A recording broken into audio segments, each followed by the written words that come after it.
ESPN Radio. It's live, it's local, it's the Justin Kinner Show with Kev Nash, presented by Kirkland and Sommers.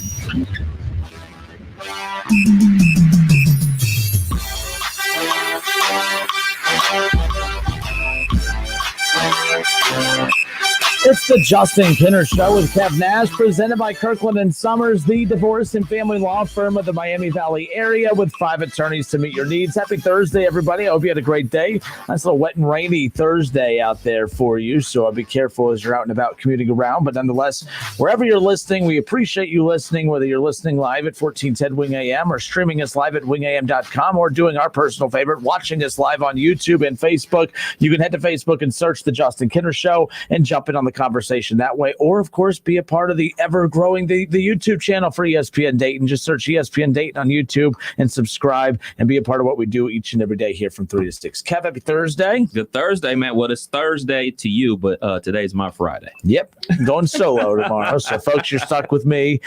So there's that. But nonetheless, we got a lot to get into today. Now, I get accused all the time of this being the I Hate the Bengals show.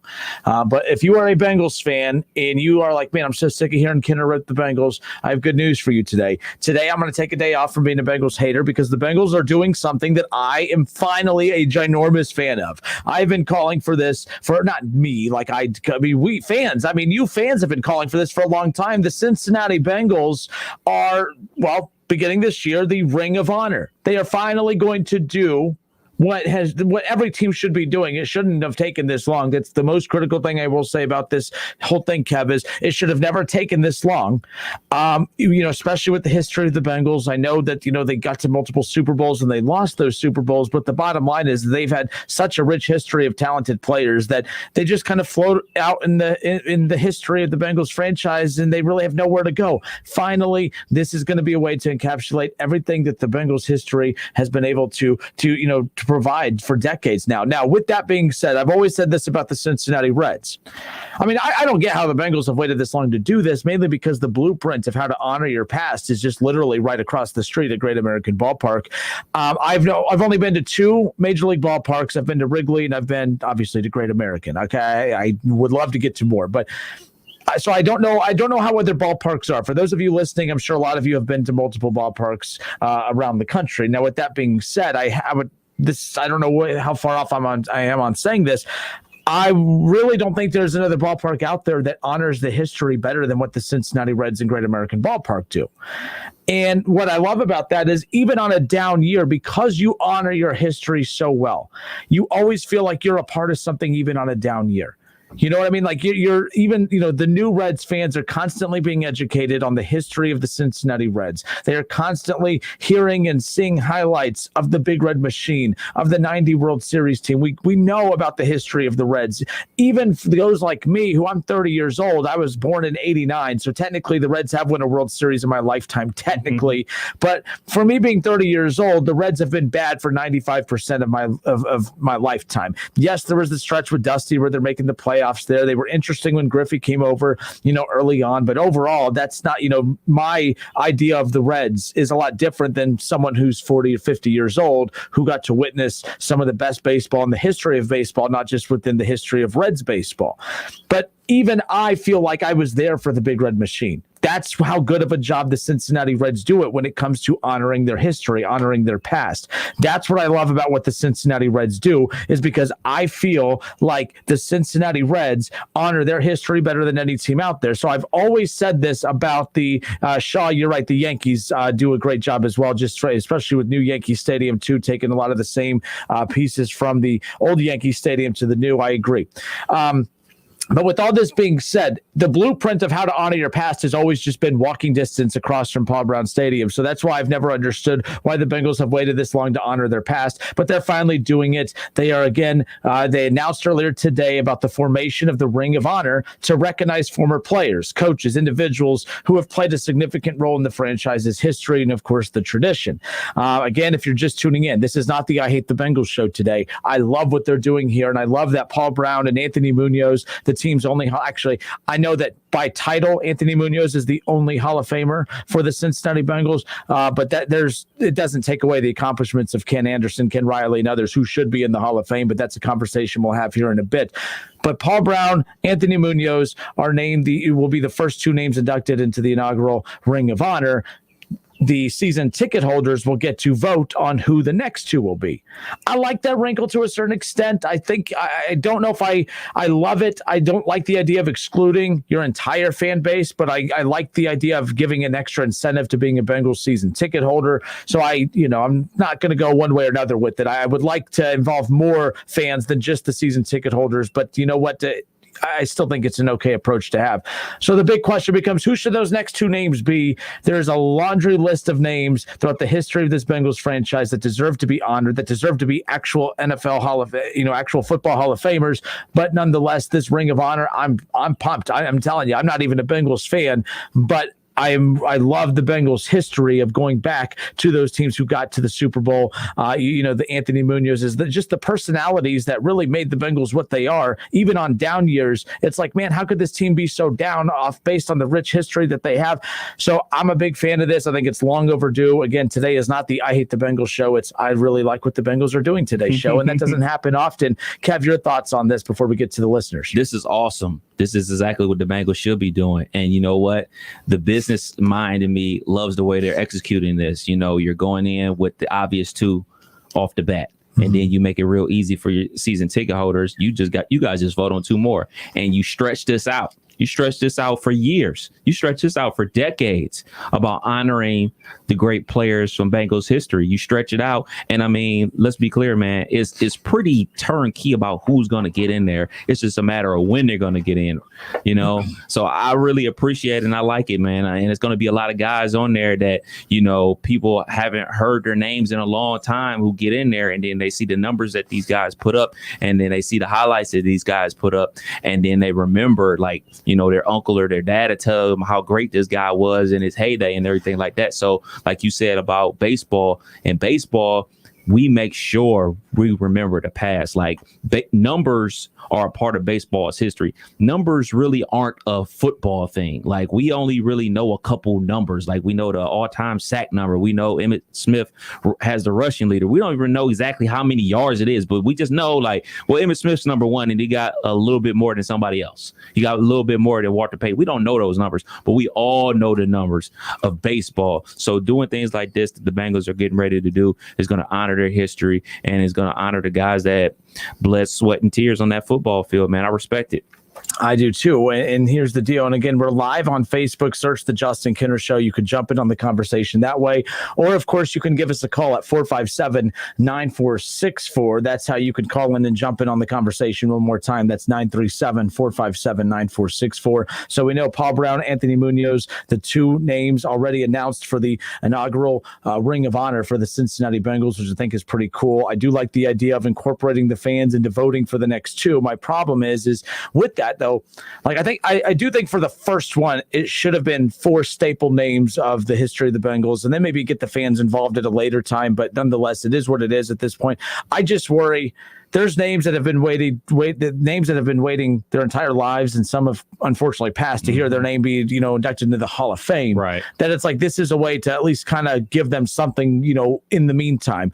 I just don't want, Chad Johnson, without a shadow of a doubt, should be a part of this Ring of Honor at some point. I don't want him in the inaugural class. That's what my concern is when you leave it up to, to season ticket holders voting these guys in.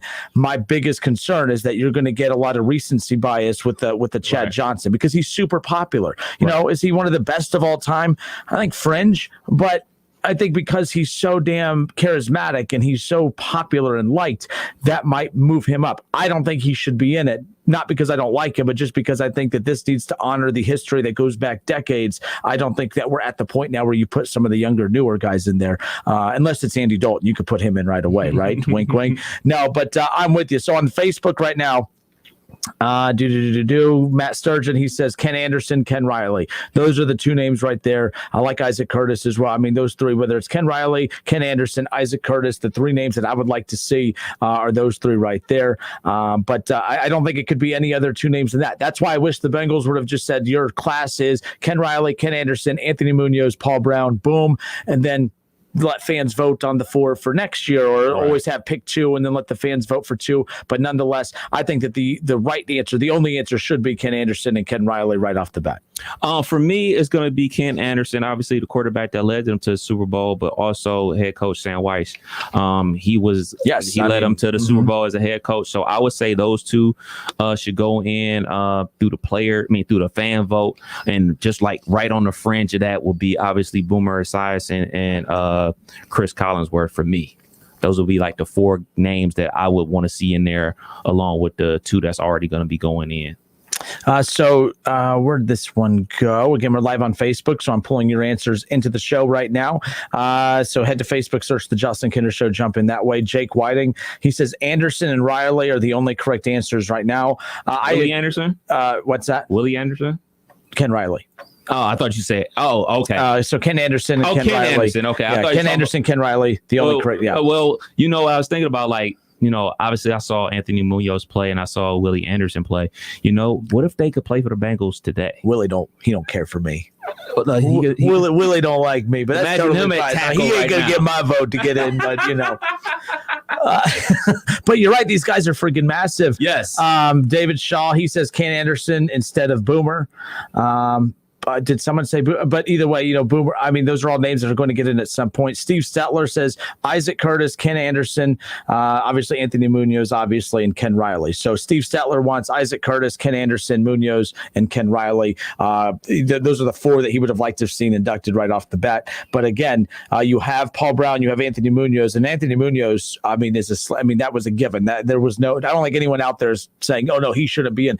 That when you think of the face of Cincinnati Bengals football, I mean, he's the first name that comes to my mind, besides Joe Burrow, sorry. But Anthony Munoz, is the, you know what I mean? He's just that face of the franchise, even it's been decades since he's played. So I find that one interesting. Jake Whiting had to say Joe Burrow, throw him in right now. I'll give you $5 right now. I'll cash app you $5 right now if you can spell TJ Houshmandzadeh's last name. I'll give you $5 to not ask me to do that. I'll give you $5 if you can tell me what college Boomer Esiason went to. Without cheating. And I'm already in the whole $10 today. So there's that. Doug Morgan says Icky Woods, baby, still selling steaks door to door. So there's I love Icky Woods, and Icky Woods is one of those where his personality, with all due respect to Icky, one of the best all-time Bengals statistically, no, but he's one of the most, popular Bengals of all time because of his personality. Absolutely. And I love everything that he's still so well known and still so well talked about, but he's just one of the more popular Bengals of all time. He'll get in there at some point. Yeah, I'm with you. I'm with you 100%. Me and my cousin have this discussion all the time. He's a big Los Angeles Lakers fan before LeBron got there. So him and I were debating about retired jerseys for Los Angeles Lakers players back when Kobe passed away and everything like that. And I am an avid that Derek Fisher should have his number retired for the Lakers. He ain't good enough. I was like, dude, some of the things that he did for the Lakers is not an achievement of the Hall of Fame. And we'll save that for later, but I'll let it, Yeah, let's get into it. So, no. I mean, you can finish your take. I just think that, when you honor players, it isn't necessarily about, them being an all-time great. It's just saying what they've done for your franchise, and some of the things that Derek Fisher did for the Lakers franchise has been unmatched, like hitting a shot with 0.2 seconds. He's a part of so many championship teams. He was a guy that was, for a lack of a better word, he was Kobe's only friend on that team. Kobe Bryant that we know and love in his later years, in his back half of his career was open and warm, but the teenage Kobe Bryant was a jerk. He was a jerk because he was 18 years old hanging out. Not hanging out. He couldn't be around 25 plus year olds. What 25-year-old wants to hang out with an 18-year-old? Mm-hmm. Nobody, unless you're R. Kelly. No, still too old for R. Kelly. All right, it's the Justin Kinner Show with Kev Nash, presented by Kirkland and Sommers, right here on 1410 Wing AM. So you heard from us, and we want to hear from you. The number to call, 457-9464. But right now, again, I love the Ring of Honor. It's been long overdue. It's officially going to be coming here now for the Cincinnati Bengals, and there's so many. I mean, again, Anthony Munoz, Paul Brown, the first two names announced for the inaugural Ring of Honor. There's 2 more spots available. Season ticket holders will get to vote this in. Bengals fans, do you like that season ticket holders are the only ones that get to vote on this? Would you have liked to see a different way to handle getting these 2 in? How I would have done this for the first one, I would have not have allowed fans to vote on the very first one. I would have come out with Ken Riley, Ken Anderson, Anthony Munoz, and Paul Brown. And then, I think everyone would have lost their mind anyway. I don't think that anyone would have felt like, oh, man, this is disappointing that we can't vote on it. I think everyone would have been just as excited had they not had the fan vote for it. But I give the Bengals credit. They've been ripped for not connecting with their fan base forever. So I can't rip them for getting the fans involved, because they're doing what they've been ripped for years of not getting the fans involved and not feeling like they're connected with their fans. So I do like the idea of that to that extent. I just wish they would have had 4 set names and then moving forward, allow the fan vote going forward. But I'm curious on Facebook. I want to hear what people have to say. Ryan Lee says Ken Anderson and Boomer, by the way, are the 2 names that he would love to see voted in. So again, head to Facebook, search the Justin Kinner Show, get your opinions, typed in there. We'll read those when we come back. Plus, we'll take your calls. Again, I know I'm being obnoxious with throwing out the phone number. Lines are filling up quickly. 457-9464. Paul Brown, Anthony Munoz, the next 2 names that should be voted in to get into the Ring of Honor. Who should those be? And I've said before, they should all be names of the very, very, very past. I don't think Chad Johnson or anyone, AJ Green, guys like that. No, it's not time for them yet.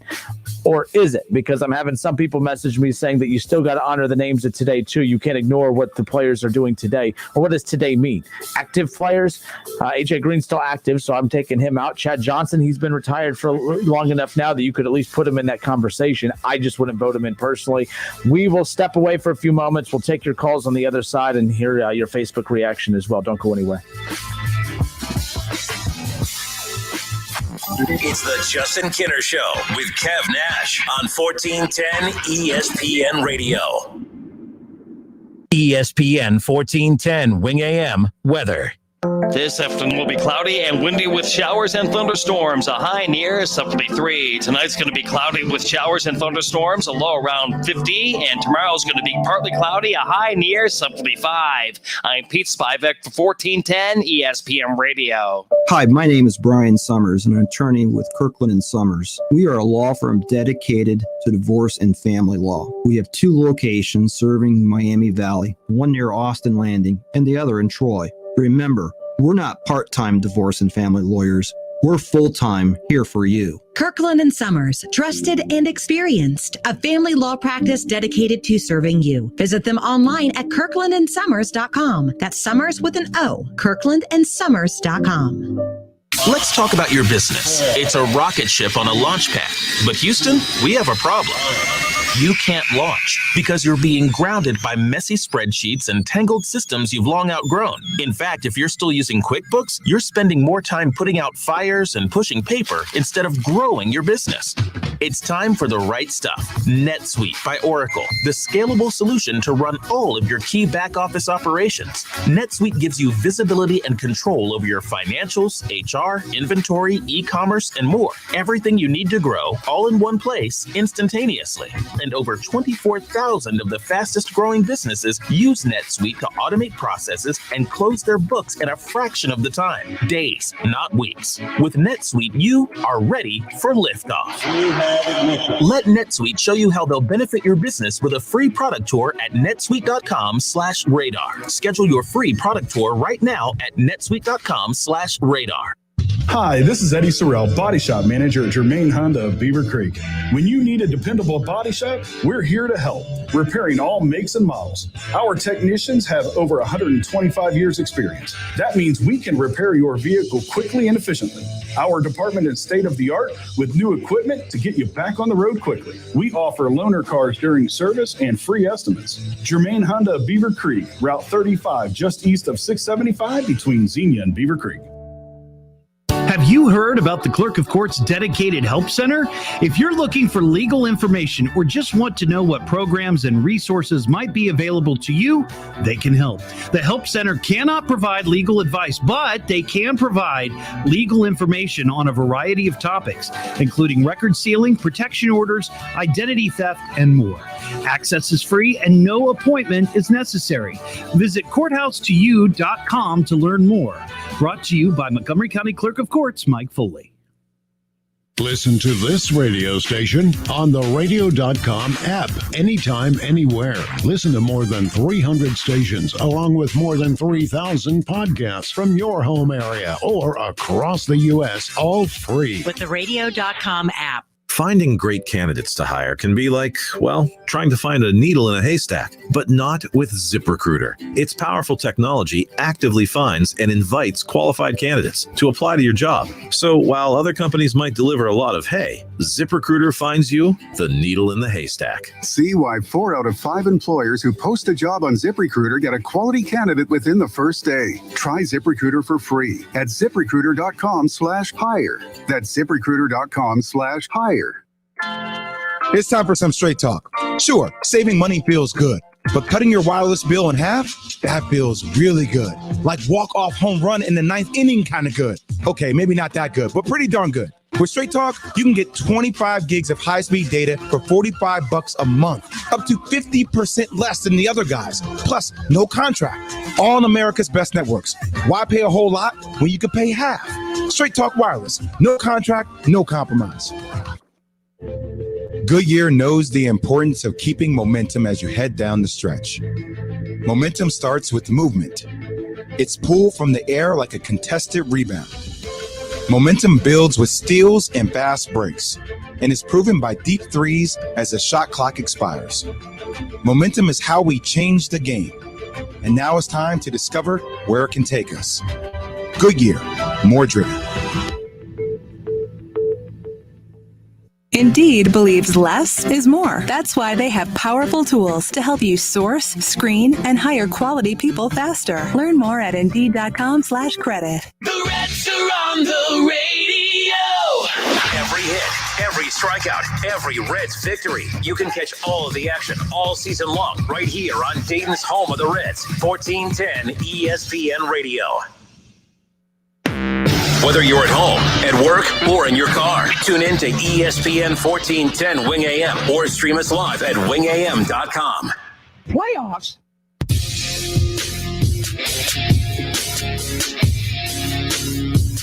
See, now the Bengals fans are going to think I'm taunting them because you accidentally hit the playoffs button. And yeah, no, it is what it is. We welcome you back. I'm Justin Kinner. He's Kevin Nash, hanging out with you here on Dayton's ESPN radio station, 1410 Wing AM. A lot to still get into here over the coming hours. The Dayton Flyers, who have been impacted by players departing the program over the last couple of weeks since their season ended in the NIT first round against Memphis.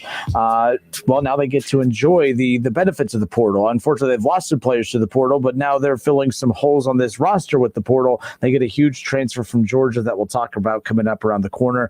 If you don't want to wait, you can also head to wingam.com to read and hear more about it. Again, head to wingam.com. Flyers had a big name, again, from Georgia that we'll talk about here around the corner. But again, this Ring of Honor, Jake, thank you for messaging this in that Katie Blackford said that they are going to, you have to be retired to get in.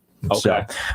So Chad Johnson would be eligible. There's some interesting names though you got to think about, like not for this first one. Okay, this first Ring of Honor group of inductees. It should be either like Isaac Curtis, Ken Riley, Ken Anderson, along with Anthony Munoz and Paul Brown, like those names. But at some point, I'm curious, at what point do we get into having discussions about, again, this is way down the road, but like the Corey Dillons of the world? Is Corey Dillon ever going to be thrown out into that conversation? Not for this one, folks. Get your panties undone. I'm just saying, like, down there, Carson Palmer, who is not, it doesn't sound like he has a whole lot of emotional connections to Cincinnati. He takes shots at them every chance he gets. So that would be interesting right there. But Chad Johnson's the most recent player that I could think of that is a shoe-in to get in that whenever his time comes or whatever. But there's a lot of, downtime between those dominant, teams who were getting to the Super Bowl. And then, of course, you had that little stint with the playoffs 5 straight years in the early 2010s. But it's going to be interesting. This is why I saw some people today saying, why would you only do 4? Eventually, you got to let some players kind of retire and kind of let players get settled into the history books first before you kind of go crazy and add too many names. So should it be more? Do you like that it's 4? I like that it's 4. You make it special that way. If you just open it up to all the guys that people loved and everything like that who sold a lot of jerseys, then you won't have anything to celebrate in years to come.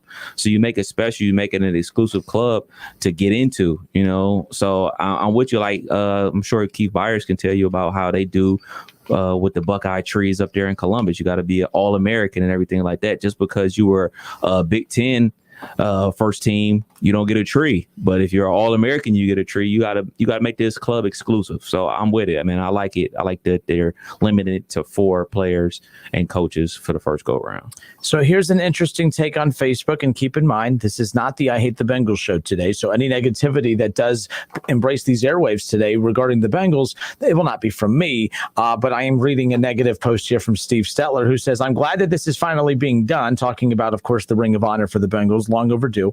He says, I'm glad this is finally being done, but this is a PR stunt by Mike Brown in an effort to gain fan support. 2025, of course, is around the corner, and they are going to want the fan base to support the Bengals with more money. Look, you could always try to go down each channel of trying to, to ride the, to try to find some kind of conspiracy theory. I'm sure that plays a role in it. They're going to have to. I mean, that year is not too far off in the distance. I'm not saying that that's what this is for, but this isn't going to hurt. I think this can only help. I don't know if that's why they're doing this. This should have been done even without any kind of incentive like that. I could see why fans, though, are looking at that saying, hey, you know what? They're only doing this to make us feel like we're special and a part of what they're doing so that they can ask us for money to try to, with the lease and everything coming up. Okay, I was just going to ask, so what is going to happen in 2025? So, I mean, that's when the stadium lease and everything is up too. I mean, and that's why everyone keeps talking about, are they even trying to add players to this roster for long term, or are they just trying to lose and just, because there's no care in the world? This is a good thing to do to show that you are embracing the history of the franchise as well as locking in, hopefully, roots for long term as well. So that's going to be interesting here in the coming years. But Steve, that came from Steve, not me, but it is an interesting take. I don't think that that's the driving force behind this, but like I said, if that is going to be the case, this definitely is not going to hurt. Oh, no, not at definitely all. Not going to hurt. It's a savvy business move. A savvy business owner. I have my things to say about not just him, but just owners in general, how, they play in stadiums that get built by taxpayers' dollars and then charge taxpayers crazy money to park in their stadium, which they actually pay for with their tax dollars, and pay them crazy money for their hot dogs and everything like that. But with all that said, at the end of the day, this is the right thing to do. And is it a ploy? It could possibly be a ploy, but I want to focus on the fact that, hey, man, they're doing something for their past players that's long overdue, but they are doing it. So let's celebrate the guys that are going to be in the Ring of Honor. Absolutely. There's not too many opportunities I have to praise the Bengals. Today's one of them. So people are like, man, is this the right show? I mean, this doesn't sound like Henner. So there you go. I mean, hell, I think it was Matt a little bit ago that said, dang it, I'm agreeing with Justin 100% right now. He also said, about the softer, more gentle Justin, giving the Bengals some love. Well, I can't go 2 days in a row being called a name. Okay. I mean, at least, actually 2, but you could just wait till tomorrow. Oh, yeah. Tomorrow I don't have a babysitter. So tomorrow I could do whatever the hell I want. All right. 457-9464. Who should the next 2 names be inducted into the Ring of Honor for the Cincinnati Bengals? Again, we know that Paul Brown and Anthony Munoz are the 2 names that have already been, listed as inducted into the Ring of Honor for year 1. Season ticket holders get to vote on the next 2 names. Who should the names be? Ron Moreland says Forrest Gregg and Reggie Williams, Jim Breach, Max Montoya. I mean, you're throwing out a lot of names, but who should the next 2 names be? I think Ken Riley, Ken Anderson. I think that's who it's going to end up being. But when you're getting here's what I would love to know. What is the average age of a season ticket holder? Right. And because if the average age of a season ticket holder is going to be in the 30 to 40 range, I don't know who that name could be, who the 2 names could be. But if they skew towards the older side, I think it's without a shadow of a doubt going to be Ken Anderson, Ken Riley. So, and Nick, he agrees as well. Nick, Ken Anderson, Ken Riley. You know what I mean? Like, that's going to be interesting. Yeah, I still think it's going to be Coach Sam Weiss. We lost him at the top of 2020. So I think that I'm Googling actually right now to see the actual average age of a season ticket holder. Well, while you're doing that, let's get to the phones. 457-9464. Let's go to Ron Fisher. Ron, I appreciate you being patient, my man. How are you? Oh, he's not patient. Now we got Mark. Mark's waiting up next. Mark, how are you? How you doing, Justin? Good. What's up, man? Hey, I'm a Browns fan, but I got a couple of Bengal wins for you. Okay. Bobby Clark and Bill Berge. So you want those to be the next two names inducted into the Ring of Honor? Yep. All right. I mean, look, I don't think there's wrong answers here. I think that there's the two names that are most likely going to be voted in are Ken Riley, Ken Anderson. But I don't think any great name that you throw out is necessarily wrong. I think at some point, all these names are definitely going to get in. Hey, Justin. Yes. You was talking about Dane's got a transfer coming from Georgia. Do you think they're going to get somebody else after that? They have one spot open on that roster right now. Again, they had two that transferred out, of course, in Luke Frazier and then in Chapman. So I think it's just one of those right now where they filled it today with the kid from Georgia, which we'll talk about in a bit. And the transfer portal, man, it's deep, and they have one hell of a recruiting class coming in. So they're going to be very selective and patient with who they fill that last one with. So we'll see. I would like to see them. I don't think Ty Washington, the teammate of Deron Holmes in high school, has committed anywhere yet. I would love to see that go to a high school commit with Ty Washington if that's the case. But we'll see. Well, them two names you just said, I thought they was coming to Dayton. Deron Holmes is. Then you said the Washington kid. Ty Washington. No. Ty Washington decommitted from Creighton. Oh, yeah. Okay. But he's currently teammates with Deron Holmes, or he was teammates with Deron Holmes in high school for Arizona Compass Prep. But hey, Mark, I appreciate the call, man. Thank you. All right, 457-9464. The next two names that should be inducted into the Bengals Ring of Honor. Again, season ticket holders get to vote upon this. So, it's not so much. I mean, yes, I want to know who you think should be the next two names in, but who do you you can answer one of two ways. Who you think the two names should be, and who do you think the two names will be? Because, again, as I threw out, I would love to know the average age of a Bengals season ticket holder, because I think that can kind of skew things one way or another. Kev, I will say this. There's not a name that I will be mad at that gets in. But if it's Chad Johnson or anyone that's played from 2000 to now, I will have a problem with that. Anybody you saw? Anyone I saw, yeah. And it's not. And by the way, Chad Johnson will get in at some point. Right. He has no business being in on this first one. It's no disrespect to him at all. I just think by putting him in, if that's the case, if the season ticket holders vote him in on this first one, and you can use the excuse of, well, you kind of want to blend it with some big names from the past and way past and even more current past. I could see that being a conversation piece, but I just think that the Bengals have gone so long without honoring their past that Chad Johnson can wait, just like every other great did with that organization. Right. So, but it's no disrespect to Chad Johnson, but I don't think that I think it needs to be those names that were, playing decades ago, not Chad Johnson right now. But that's why I'm concerned with the fan vote, with the season ticket holder vote. That can go in a lot of different directions. That's why I would love to know how many of the season ticket holders actually watched, Ken Riley, Ken Anderson. And I think a lot more of the season ticket holders are going to, say Chad Johnson. So that's going to be the interesting conversation to have moving forward. I think they're going to jerry rig it. They think they're going to basically rig it to get the guys that they want in. I don't think they're going to make it like, all right, man, we're going to put 4 guys on the ballot and then you guys vote.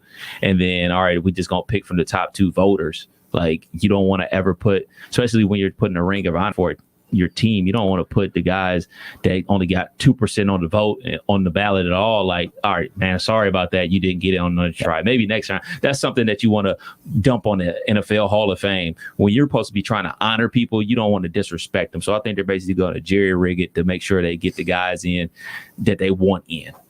Yeah, just for S and gigs, I might go become a season ticket holder just so I could vote Bobby Hart. I mean, I don't know. But they have to be retired. They have to be retired. But when that great retires, I'm telling you, so there's that. Scott Campbell on YouTube. Again, we're live on YouTube as well. By the way, you guys really helped me out. The old boss man was pretty happy with me today with how much we grew the YouTube page yesterday. So if you'd love to still help me out to keep Mr. Edwards, my boss, off my back, I would really appreciate it. He can be a jerk sometimes. He was nice to me today, so that's all that matters. So help me, and I would really appreciate it. And by the way, I deserve it. I'm being nice about your Bengals today. Outside of the Bobby Hart little jab, I've been pretty, look, we're 35 minutes in. I've been on my best behavior. So head to YouTube, search ESPN Dayton and subscribe. But Scott Campbell, who's already a subscriber on YouTube, he says Sam Weish and Ken Anderson should be the next two. No arguments from here. Like I said, there's really no names outside of current names or more current names that I'm going to argue against. I think it should be Ken Riley, Ken Anderson, but if it's Isaac Curtis, if it's Sam Weish, if it's names like that, you're not going to hear an argument from me. From everything that we're getting on Facebook, is really only one spot available. I think everybody said Ken Anderson. Yep. Like that's a given. That's a given. That's a shoe in. So I guess the last spot is up for debate. You can go with Boomer, you can go with Coach Sam Weiss, you can go with a ton of guys out there for that last spot. And what's funny, and Nick on Facebook says if it's a younger age average, you could end up seeing maybe Willie Anderson, which I agree on that. Thank you, Nick. That's a good point right there. He loves you. Kelly Mack says, and Kelly Mack, shout out to Kelly Mack on YouTube, says Boomer and Corey Dillon.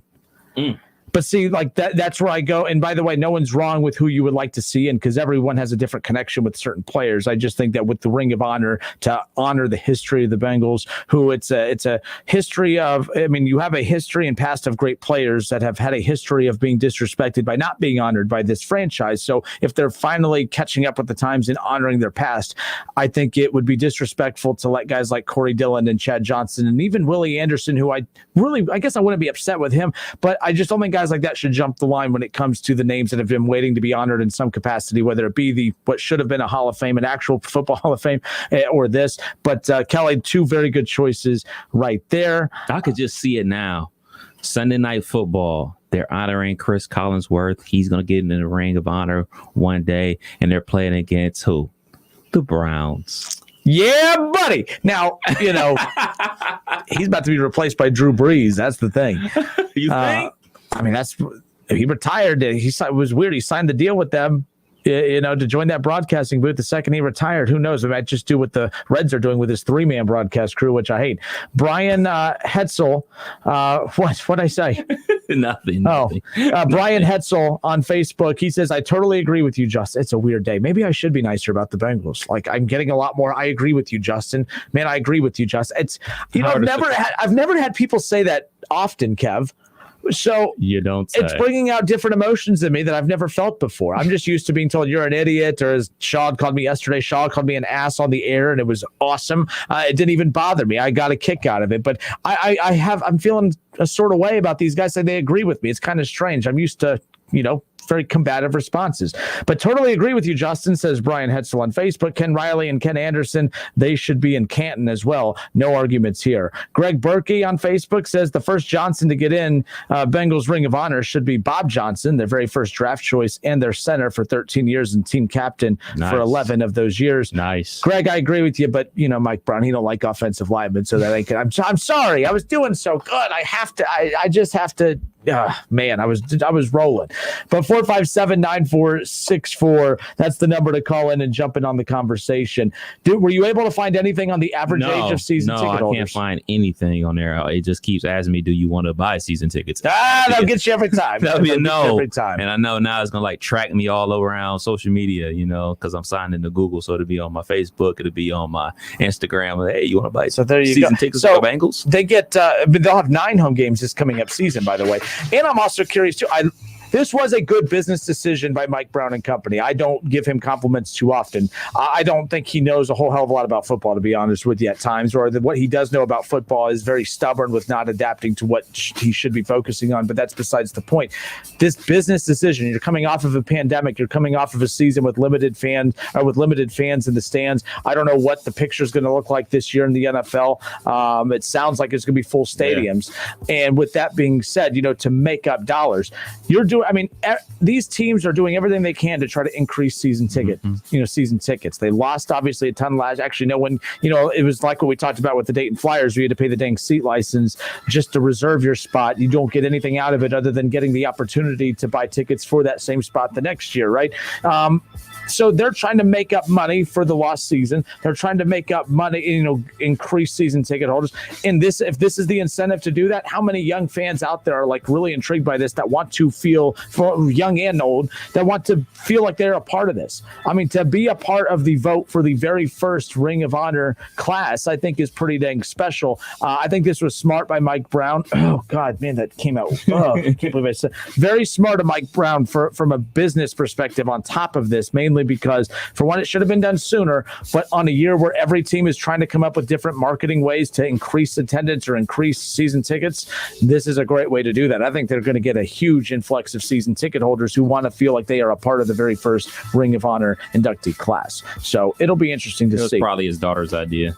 Yeah. Well, it definitely, I mean, yeah. And look, regardless of whose idea it is, for him to sign off on it, that's all that matters. Matt Sturgeon now he's on YouTube, by the way. He goes over here on YouTube, also hooking you up. See, when I'm nice about the Bengals, these guys come and save me. I like this. Now, my boss, Mike Edwards, he can get off my ass about this because I'm tired of him bugging me about YouTube. So that's all that matters. David Fulcher and Tim, Ron Howard jumping in on the conversation. I thought he only followed the Buccaneers. Good for Ron for jumping in on the conversation. So, all right, good stuff, folks. We'll dive back into this more throughout the show. But again, one more time, just because I don't know when the next time I'll praise this organization again. I love the decision to do this. It's long overdue, but I think that the Bengals fans, I have learned a lot about you over the last 2 years. That despite me thinking that that no one cares about the Bengals, there are some of you who care to the point to where I find you quite delusional. But to be delusional, fan is short for fanatic. You have to be a fanatic of the team. There is a good, passionate pocket of fans within that fan base, and it's not because of the recent history of good teams, in the early 2010s, and so it stems back to those teams that had Sam Weish, of course, that we've talked about. It goes back to the Anthony Munoz's, Ken Anderson's, Ken Riley's, and so on and so on. There is a rich history there. Finally, they're going to get the respect that they deserve and be honored in front of their fan base. And the reason I brought up the Reds earlier, Kev, is because, like I said, I wasn't around for the Big Red Machine. Mm-hmm. But damn it, every year you go to a Reds game and they're doing something to honor the past. This coming up season, they're going to be doing some, Joe Morgan, giveaways and stuff to honor the life of one of their greatest players of all time. But mainly, they're always honoring former player greats and team greats, the Big Red Machine.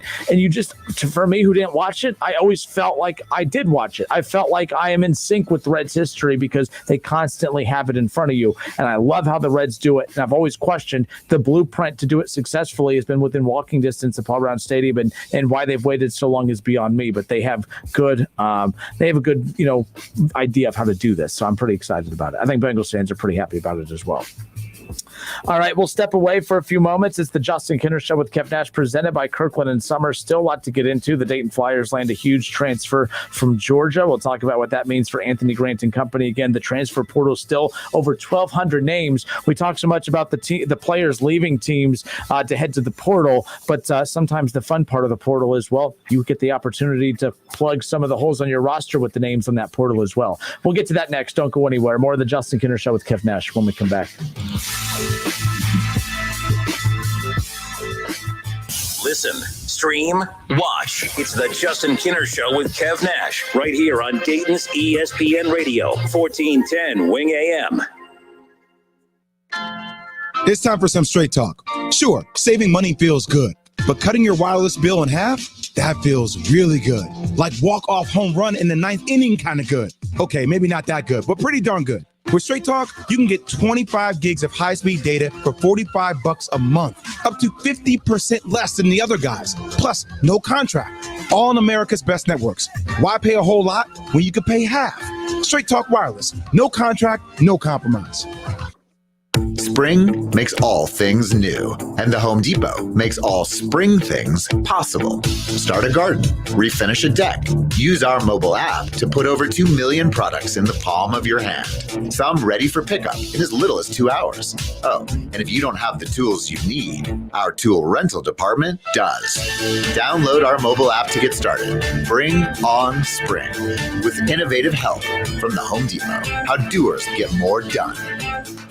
There's been a lot of talk about the chicken sandwich wars lately, but only Lee's Chicken Sandwich is made famous. At Lee's Famous Recipe Chicken, homestyle happens here with our chicken sandwich combo for only $5.99. You'll get a fresh, never frozen chicken breast in your choice of famous recipe or spicy, topped with chipotle ranch and pickles on a brioche bun, all served with a regular side and drink. Get a taste of fame with our chicken sandwich combo for only $5.99. Only at Lee's, famous for chicken. At Napa, we keep things moving.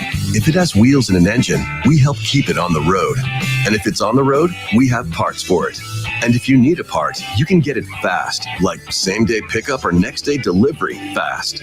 At Napa, when we're not thinking about cars, we're thinking about the people who drive them. Because when it comes to serving you and our community, our motor never quits.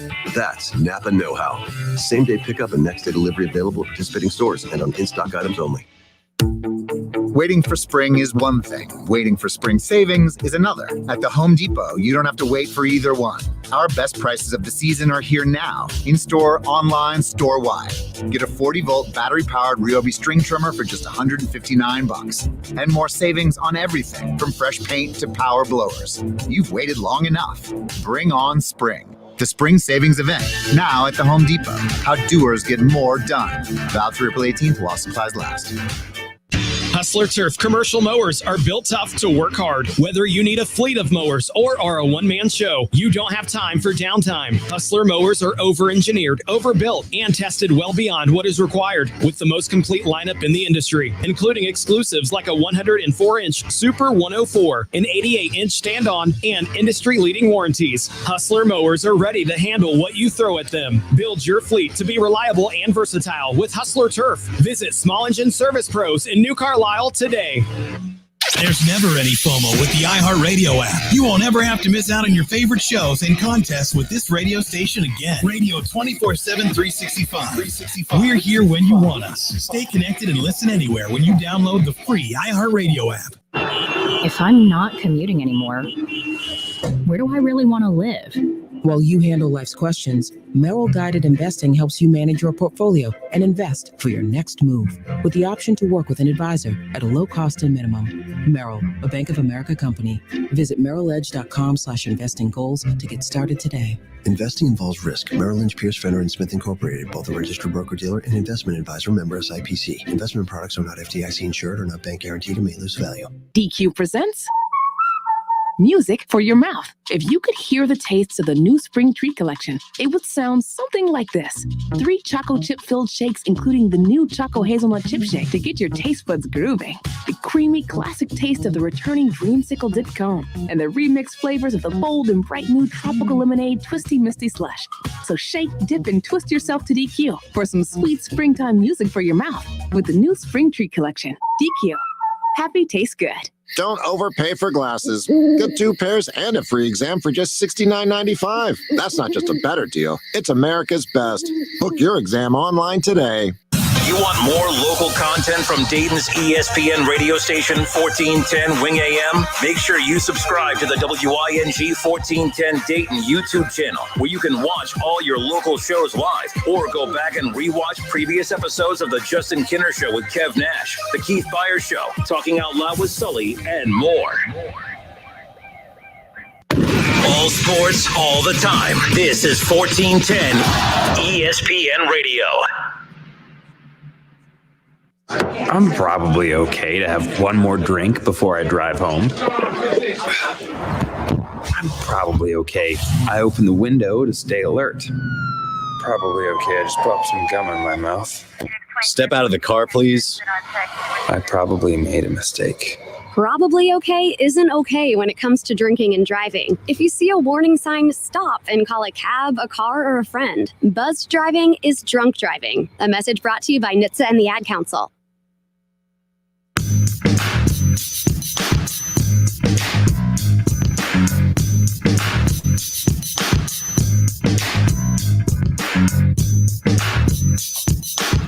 So you had a caller call in during the break to tell you about Ken Anderson being the Steelers quarterback coach. I did forget about that, by the way. He was also the quarterbacks coach for the Jacksonville Jaguars. Wow. Ken Anderson served as the Bengals quarterback coach and offensive coordinator the early 90s into the early 2000s. And then, of course, he would later become the quarterbacks coach for the Jaguars, and that was from 2003 to 2006. I did not realize that, to be honest with you, or the fact that he went to Pittsburgh. He went to Pittsburgh. He was and again, he was with the Steelers, Kev, as the quarterbacks coach from 2007 to 2009. So obviously, he got to work up close with Big Ben a little bit. That was the Arizona Super Bowl. So Santonio Holmes, corner end zone. Man, Bengals just can't. They cannot get it done, can they? They just they get there, but it's just my goodness. But I tell you, interesting nonetheless. Matt Sturgeon says, Kev, one of the best statements ever made. Sam Weiss, you don't live in Cleveland. That makes him go in. That makes him go into the ring fifth right there, right off the bat. So there you go. I'm sure everyone got a good kick out of that one. Scott Campbell on YouTube says, do you need an antacid for giving credit to Mike Brown? I know I would. Perhaps there's a sponsorship opportunity there. Perhaps. But nonetheless, like I said, I don't bash. I don't make up things to bash the Bengals about.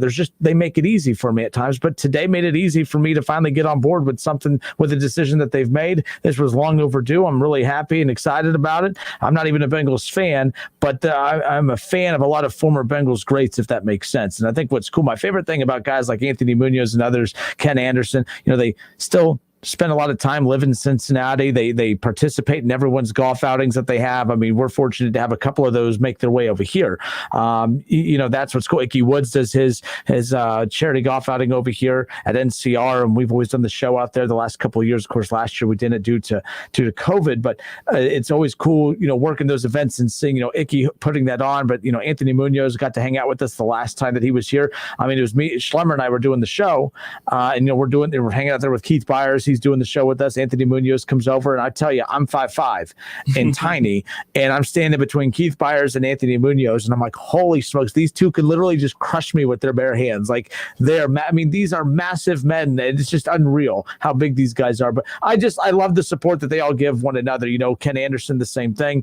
He has the Ken Anderson Alliance, and he does a lot of great work in Cincinnati. But all of these guys the former greats support one another. They're really close, and I love that about that group of guys. And that's what I hope about guys that we watch.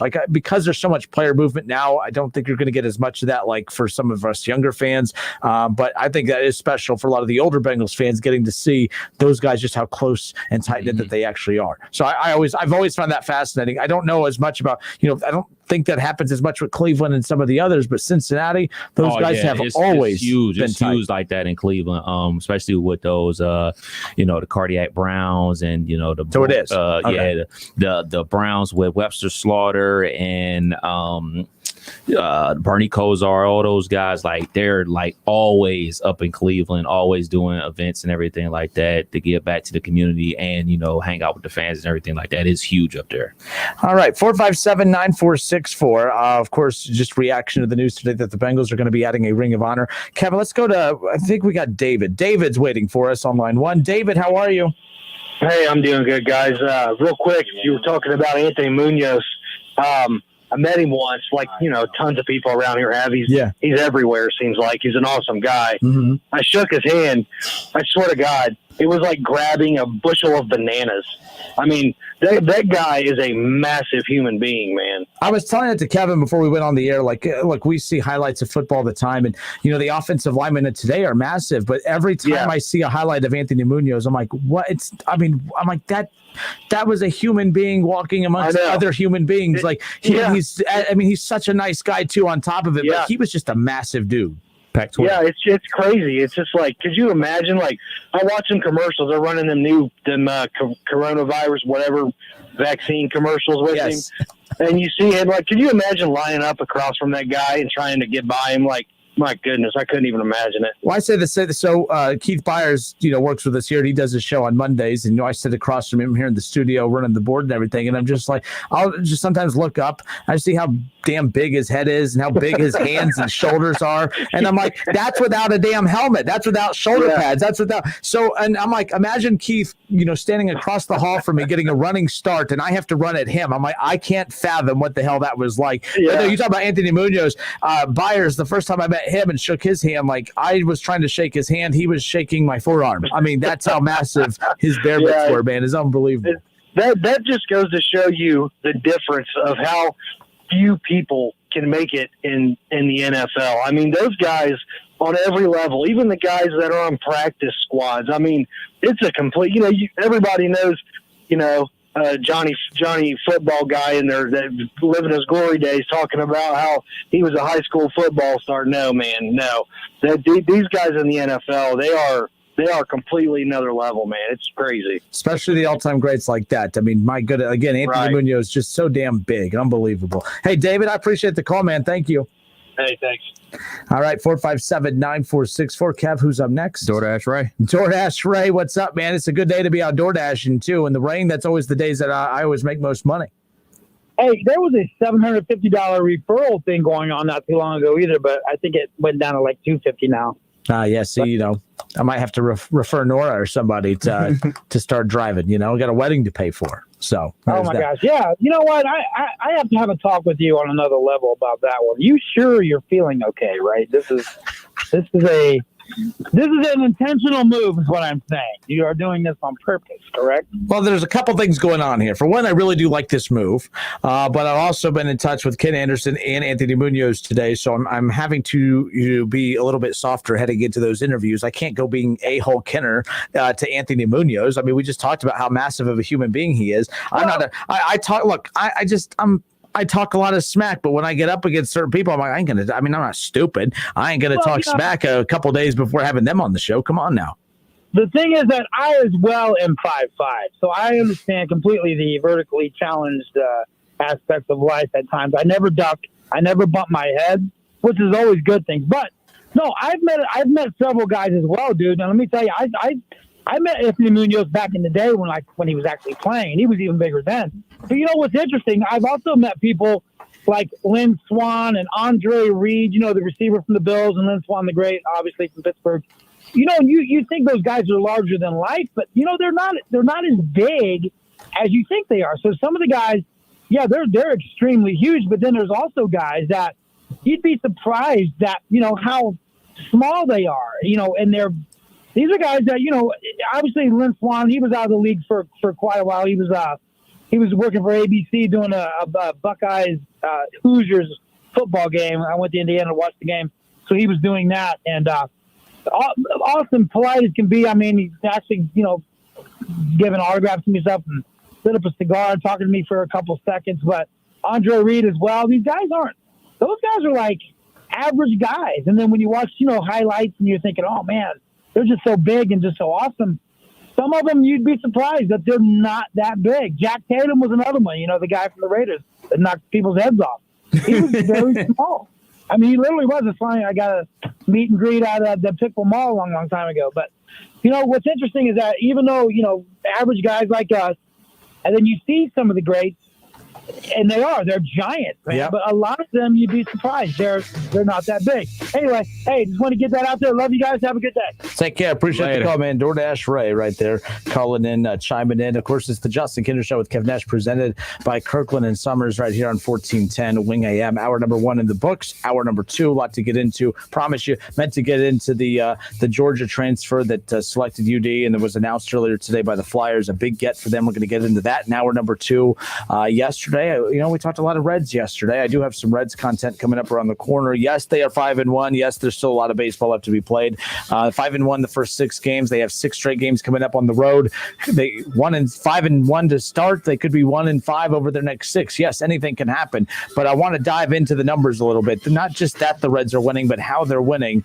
In an interesting tweet from C. Trent, and again, I had to have it sent to me because he has me blocked on Twitter. But an interesting tweet from C. Trent Rosecrans that was poking fun at the people who make fun of the home run or nothing ball. He was mocking anyone out there that thinks, for everyone out there that rips the Reds for only trying to hit home runs and not trying to put the ball in play any other place. They lead the league in home runs. Well, this is where I broke out it's only 6 games in, and whenever the bats do cool down, how else are you going to generate runs? The Reds in recent history have been one of the worst teams at generating runs across the board in all of baseball. So I did find that interesting. But just like three-pointers in basketball, I love home runs in baseball. I love the three-pointer in basketball. But when you live and die by the home run and live and die by the three, you become one-dimensional, and good things usually don't happen in that. So what do you do on nights that the three's not falling? What do you do on the nights that the ball's not leaving the ballpark? That's the big question. That's going to be how we look at this Reds team and figure out just who they really are, because I agree with a lot of people out there who are skeptical about being too excited about this. They're not going to continue to average 9+ runs a game. They are not going to continue to dominate with the rotation that they currently have, although there's been some serviceable starts from in the first 6 games. So I'm buying into all of that, but at the same time understanding that it's still tough to win ball games, yes, even in the first 6 games of a season. Buckeye spring game coming up around the corner. There will be fans allowed at the shoe. Just how many? I'll tell you how many. That's how we'll kick off hour 2 when we come back.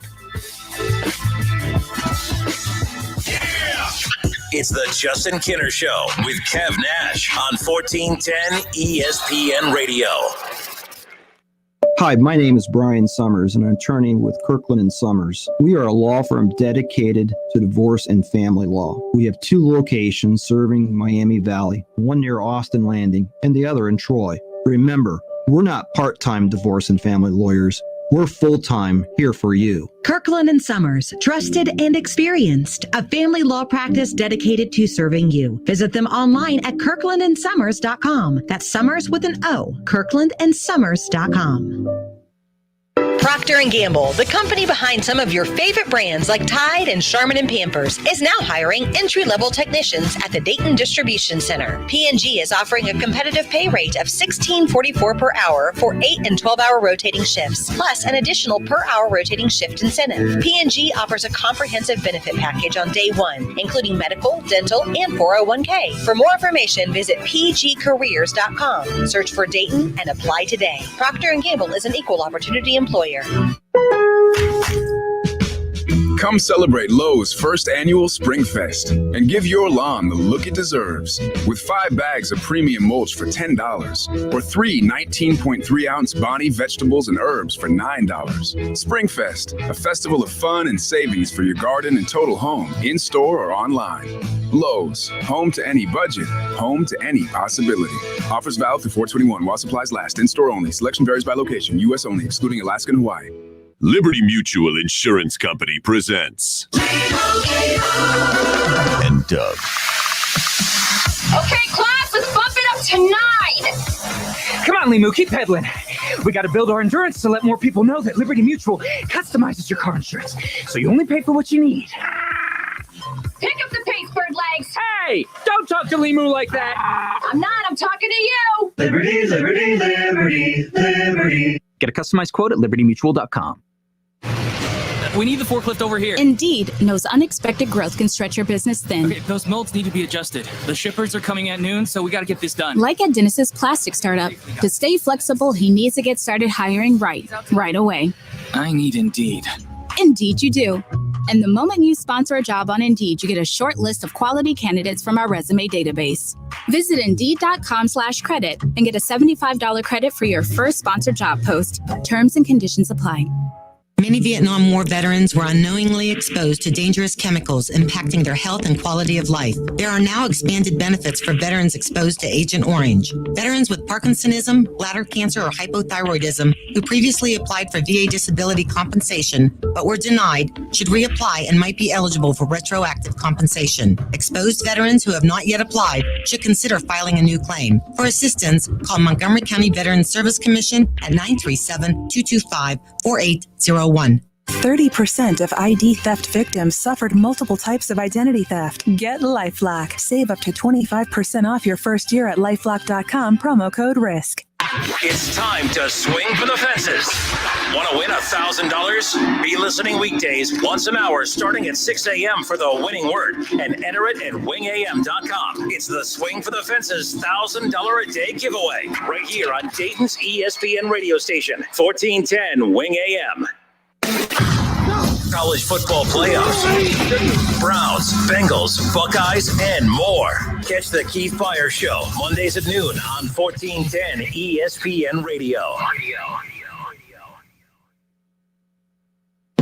WING 1410 Dayton, Dayton's ESPN Radio. It's live, it's local, it's the Justin Kinner Show with Kev Nash, presented by Kirkland and Sommers.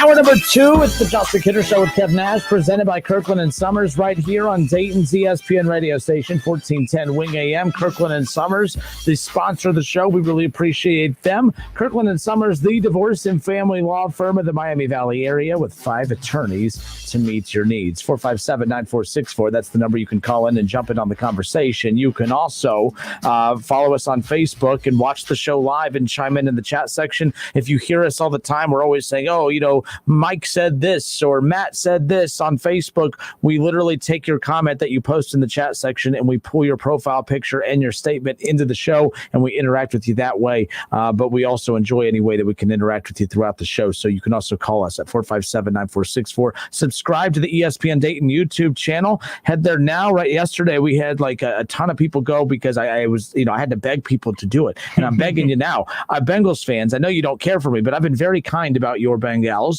today, so I need you to go to YouTube and subscribe to the channel. I'm begging you. It's the least you can do. My boss, he's kind of, you know, he's been mean to me about this whole YouTube thing. You know, every time I feel like I'm doing a good job, you know, we get good ratings, good revenue, everything's rolling, and then I'll go to him and I'm waiting for him to pat me on the back. He's like, what about damn YouTube? How come we don't have any YouTube subscribers? I'm like, all right, so on to YouTube. So again, if you could just help me get the Jolly Green Giant off my back, I'd really appreciate it. Because, you know, like I said, Mr. Edwards, he can get a little testy with me from time to time. And I need to save all my negative energy for when I hit the airwaves at 3. I can't be wasting it dealing with my boss during the day. So I need to keep him happy. Get to YouTube, subscribe to ESPN Dayton's YouTube channel. All right, hit the music. Buckeye fans, we got the spring game coming up here just around the corner, April 17th. Saturday, April 17th, the Ohio State Buckeyes spring game is finally back after being canceled last year due to COVID. Saturday, April 17th, it's a noon kickoff. We'll have the pregame right here on 1410 Wing AM at 11:45. You'll have the entire spring game right here on Dayton, some of the Buckeyes, 1410 Wing AM. There will be 20,000 fans in attendance. Now, again, that's a shoe that fills, what, about 110? Yeah. So, again, you could be there's a lot of different ways you can react to this.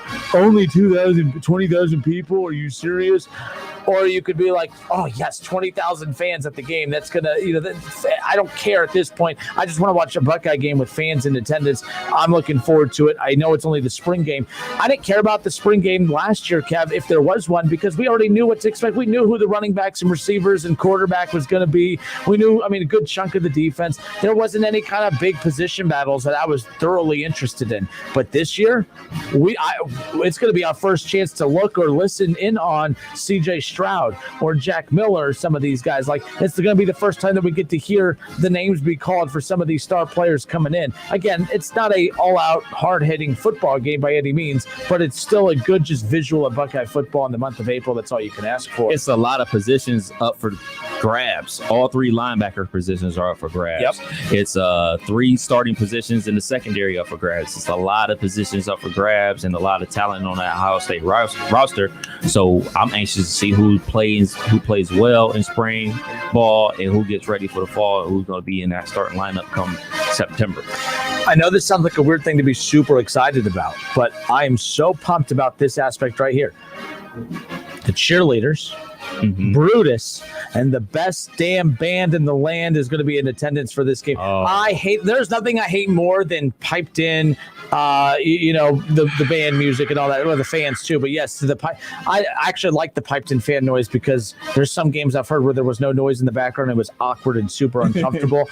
So I don't mind the piped in crowd noise, but the fact that there wasn't a live band at the games last year, just that infuriated me. Like I couldn't get into some games, as crazy as it sounds. Just it's crazy how a noise in the background that you don't even really notice that you're paying attention to. You'll have the band stuck in your head throughout the day, but I'm telling you that.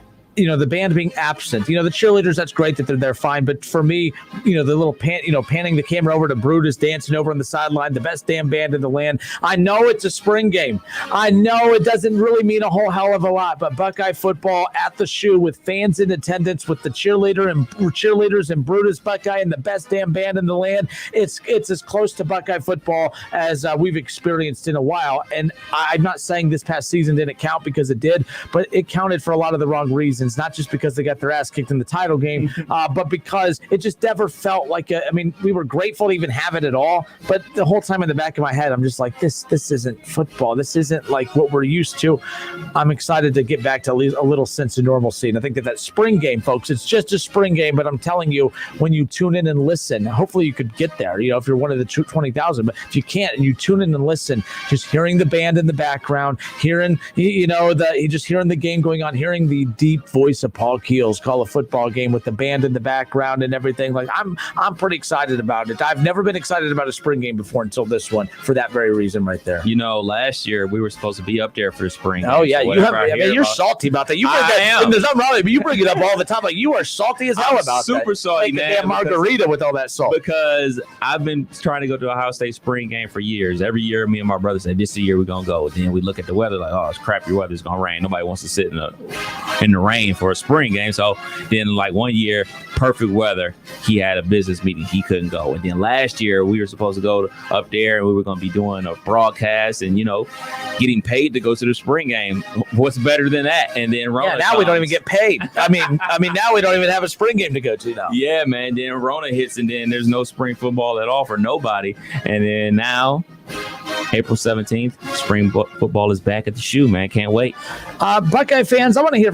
How pumped are you about a spring game? I'm okay. Look, yes, I have an obligation to build this up as a big deal, but it is a big deal, Kev, because I went to a spring game too. The last spring game that they had. No, was it the last one that they? Yeah. No, it was not the last one they had. It was 3 years ago, because it was Joe Burrow and Haskins battling it out for the starting spot, and it was full. The shoe was full for a practice. That's how. Parking was insane. I had to walk 1.5 miles to get to the damn shoe because I thought I was like, we'll be fine. We'll be fine. Me and my parents, we went, and I'm like, we'll be fine. We had to walk so damn long because people were like tailgating for the damn spring game. It was unreal. So I'm like, this is pretty cool. But at the end of the day, for me, this is a situation where it's an opportunity just to get back to a little sense of normalcy, hopefully, when it comes to college football.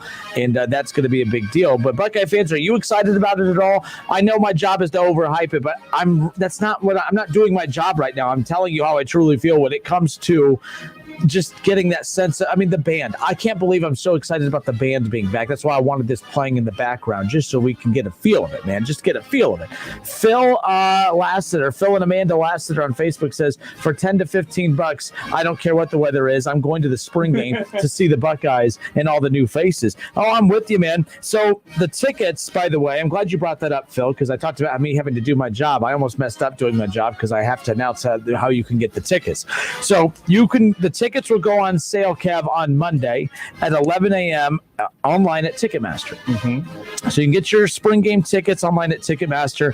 I think they run around $10. The big, what people get mad at is, you can get a Buckeye ticket for $10. People sprint to Ticketmaster. They'll buy up a ton of them, and then they go back and sell them for $15. I don't know what the limit is on how many you can buy. For one, I do know that there's going to be socially distant. It's probably not the year to do that, but on the year where you have the entire shoe to fill up, people will go buy hundreds of these damn tickets, Kev, for $10 each, and then they'll just kind of flip them and sell them for $12 to $15 and make a nice little surplus of money right there. So It's the American way. I mean, it's the American dream. All right, there. Dennis Train says, go Buckeyes. Exactly, go Buckeyes. But again, tickets go on sale Monday at 11 a.m. at Ticketmaster. Spring game tickets, 20,000 fans in attendance. Keep that in mind. So, it's going to be about, I think they said groups of 6. There's going to be, not 6. I mean, they'll be 6 feet apart from everyone, but you're going to be buying tickets in pods, which is pretty normal. I was looking at Reds tickets the other day, Kev. You had to buy them in like rows of 4, seats of 4, groups of 4. Yeah, you could buy them in up to 2 to 4 tickets in pods, but it becomes difficult if you want to go with a bigger group. But then DeWine will be like, you shouldn't be going with the big group. Blah blah. You're lucky to even have baseball. Blah blah blah. So there you go. Adam Hill says, "Damn it, you're giving me the early fall goosebumps now." Fuck them, Kev. Hit the damn music. We're letting them down. Adam Hill, I agree with you. For a damn spring game, I've always downplayed the spring game in years past because I'm not going to lie to you. It doesn't do anything for me outside of what Phil just said. For $10 to $15 to go to the shoe and take in any kind of football with the band and everything, it's a pretty damn cool thing to me. But I've always downplayed it in regards to the significance of it having any kind of meaning. But I'm pumped, Kev. We haven't seen CJ Stroud. Right. Like, I thought we were going to get to see a lot of him and Jack Miller last year because I thought in Indiana, I thought Ohio State had the easiest schedule. And they ended up having games close. They ended up having close games that I wasn't anticipating. There were so many games where I thought we were going to get to see a lot of CJ Stroud, that we were going to get to see some of these guys, and we did not. And that's why I was like a little taken back by that. So he only appeared in the Nebraska and Rutgers game? Yeah, and he just handed off pretty much the whole time. I think he'll drop back a few times. So it wasn't a lot. And I was curious who the backup was going to be. Like when they sat Justin Fields last year, if they're up big at half, were they going to go to Stroud or were they going to go to Jack Miller? Because I kept hearing Jack Miller's name left and right, but CJ Stroud has kind of come up late. Right. And Jack Miller could be the next Joe Burrow. Because remember, during that stretch where Dwayne Haskins, we didn't really hear a lot about Dwayne Haskins. We kept hearing about Joe Burrow. Mm-hmm. It was Joe Burrow this, Joe Burrow that. Then unfortunately, Joe Burrow suffered the injury. And then that's what allowed Dwayne Haskins to kind of sprint up the board and become next in line, I guess, when it comes to that. And that's what ultimately led to Joe Burrow transferring out, going to LSU. I think he did pretty good at LSU. But with that being said, this spring game is an opportunity to kind of get a good idea of what CJ Stroud's going to look like, so that's going to be pretty neat. You're not going to learn a whole lot, but just to see it, that's pretty cool. Yeah, reps, lots of reps for these young players that's going to be going out there because, he got into some games last year, but he didn't get into any meaningful action or, action that caused them to have to pass the ball. It was like you just said, hand the ball off and let's milk the clock. Just milk it. Yeah, that was his role, was not to come in and air it out. It was to milk the clock. So his first time in the shoe on a third down or third and long is going to be a passing down. So, you want to get these guys some reps and get them used to being out there and being around some fans because, last year there were no fans, but this year it looks like we're going to have at least some type of fans, and there's going to be road games. There's going to be potentially, fans going crazy and everything like that. So you want to get people used to those type of things. So I'm very anxious to see how not only he plays, but the new offensive line guys out there, because, you got to replace, Wyatt Davis and Josh Myers, and then obviously all 3 linebackers. So it's a lot of young talent that's going to be having to step up for the Buckeyes. All right, 457-9464. That's the number to call in and jump in on the conversation. Ohio State spring game one more time. Coming up Saturday, April 17th. It's a noon kickoff. You can catch it right here on Dayton's home of the Buckeyes, 1410 ESPN Radio. Of course, we would love you to listen to it. You could also watch the game on the Big Ten Network, which I'm doing. I'm breaking all the radio rules right now. I should make it sound like you could only listen to it here. But you can only listen to it here, but you can also watch it or go to the game. Tickets go on sale Monday at 11 a.m. at Ticketmaster. And that's the idea right there. Again, so it's about $10 to $15. I'm not really sure the price of the tickets nonetheless, but it's not going to cost you like it would to go to a regular season game. Right. I promise you that much. All right. Good stuff there. We're going to step away for a few minutes. On the other side of the break, we'll transition back to Reds baseball a little bit. I saw Willie jump in and say, this is Willie Hayden talking about the Cincinnati Reds, kept saying scoring runs is a good sign for the Reds. Remember last year's playoffs. He said scoring runs is a good sign. He said, considering last year's playoff game, be excited when you can. That was the theme of yesterday's show. If you bury them at 1-5, you better be cheering them when they're 5-1. You can't have it both ways. But when we come back, I want to look at I took a deep dive into the numbers. I'm like, okay, with what we are watching, it is not fair to expect that the Reds to average 9 to 10 runs a game moving forward. That's just not going to be the reality of it. But they have shown that they are a pretty explosive lineup here in the early going. But with that being said, what are the numbers really telling us? We can't buy into the fact that they're going to average 9+ runs a game. We can't buy into the fact that they're going to average, they're right now plus 31 in run differential. That number is going to continue to shrink as the season goes on. But with that being said, the big question I have is, what are the numbers telling us? Who are the Cincinnati Reds? Yes, they're 5-1. They're hitting a ton of home runs. They're leading the league in home runs. They're getting a ton of extra base hits. They are doing everything right. But who are the Cincinnati Reds? They are not who we've been watching, but what we've been watching is the real Reds. With the real Slim Shady, please stand up. We're the real Cincinnati Reds, please stand up. That's coming up next. Don't go anywhere. Listen, stream, watch. It's the Justin Kinner Show with Kev Nash, right here on Dayton's ESPN Radio, 1410 Wing AM. ESPN 1410 Wing AM weather. This afternoon will be cloudy and windy with showers and thunderstorms, a high near 73. Tonight's going to be cloudy with showers and thunderstorms, a low around 50. And tomorrow's going to be partly cloudy, a high near 75. I'm Pete Spivak for 1410 ESPN Radio. Weather brought to you by Cullet Seal Coating, protecting the asphalt surfaces around your home, office, or commercial property. Crack filling, asphalt sealing, and parking lot striping. Find us at culletsealcoating.com. You have empty office space to fill or home office to create. You know what you need. You know what you'd like. But you also have a pretty good idea after you've shopped around the usual places what you need and what you like might not happen. Well, then you haven't been to Charles Larrick's Warehouse Outlet. Nobody has their selection. Nobody has their discounts. And every week there's something new. If you need office furniture, Larrick's Warehouse Outlet can sell it to you for half the price and below manufacturer's selected prices. Half price and below on hundreds of items. Selection from budget to the best. Really, desks from $50 to $5,000. Filing cabinets from $25 to $500. Before you go anywhere else, do yourself a favor and come to Larrick's Warehouse Outlet. With 25,000 square feet of selection, you're not going to go anywhere else. Larrick's Warehouse Outlet at 23 McOil Avenue, Dayton. Open Monday through Friday, 9 to 6. Larrick's, continuing the tradition.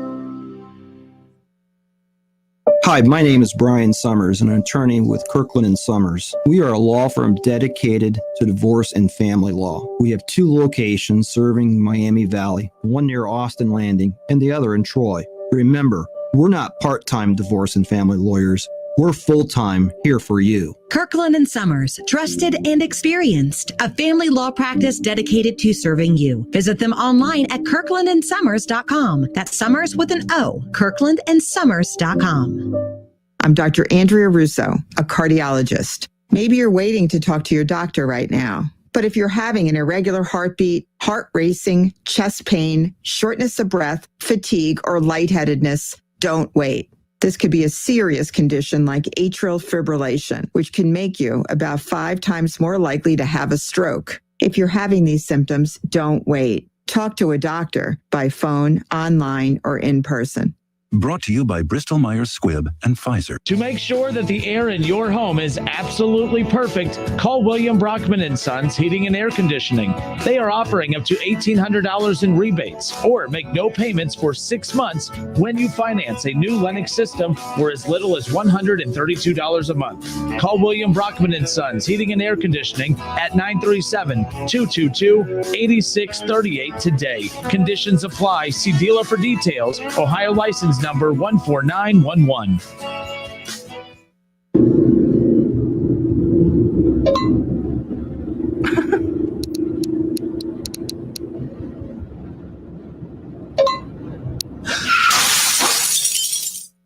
Police officers know it only takes a few seconds of someone texting and driving for things to go terribly wrong. That's why officers are increasing enforcement of texting and driving laws. So put your phone down when driving, or be prepared for the consequences. You drive, you text, you pay. Paid for by NHTSA. How do you protect yourself from the new forms of the coronavirus? Here you go. Got a mask that fits good and snug? Perfect. Now, give your neighbors at least 6 feet of space and avoid crowds, because all that stuff still works too. Look, I'll definitely get my vaccine when it's my turn, but now isn't the time to let your guard or your mask down. We can do this. Learn more at cdc.gov/coronavirus. Brought to you by the U.S. Department of Health and Human Services. If I'm not commuting anymore, where do I really want to live? While you handle life's questions, Merrill Guided Investing helps you manage your portfolio and invest for your next move with the option to work with an advisor at a low cost and minimum. Merrill, a Bank of America company. Visit merrilledge.com/investing goals to get started today. Investing involves risk. Merrill Lynch, Pierce, Fenner & Smith Incorporated, both a registered broker-dealer and investment advisor, member SIPC. Investment products are not FDIC insured or not bank guaranteed and may lose value. Visit your locally owned Cub Cadet dealer, East Lawn and Garden, today and step up to the Cub Cadet Ultima Series for the ultimate all-around mowing experience. These zero-turn mowers are built on a fully welded 2-inch by 2-inch square tubular steel frame and are designed to maximize strength and rigidity without wasting an ounce. And only your local Cub Cadet dealer can deliver this level of strength, speed, and control, and back it up with genuine parts, accessories, and trained service technicians so you can love to lawn for years to come. East Lawn and Garden, 1632 East Route 36 in Urbana. Merrill Guided Investing. Visit merrilledge.com/investing goals. Merrill Lynch, Pierce, Fenner & Smith Incorporated, both a registered broker-dealer and investment advisor, member SIPC. Don't miss out on the opportunity to win $1,000. It's the Swing for the Fences $1,000 a day giveaway. Each hour starting at 6 a.m. Monday through Friday, we'll release a winning word that you can submit at wingam.com. It's easy, it's free, and you have everything to gain and nothing to lose. So what's stopping you? Take a chance and swing for the fences and participate at wingam.com.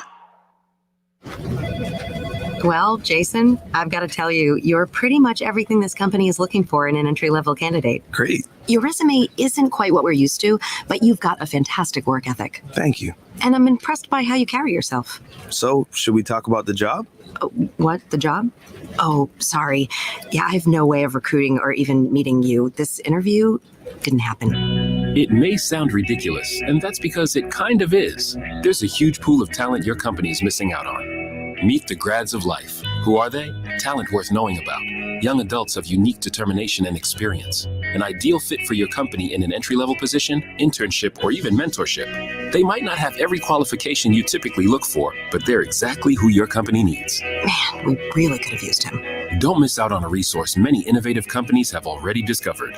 Go to gradsoflife.org to learn how to find, cultivate, and train this great pool of untapped talent. Brought to you by the Ad Council and gradsoflife.org. On Twitter, make sure to give us a follow. Search 1410 Kinner for Justin Kinner on Twitter. That's 1410 KINNER. And ESPN Dayton for the station Twitter handle.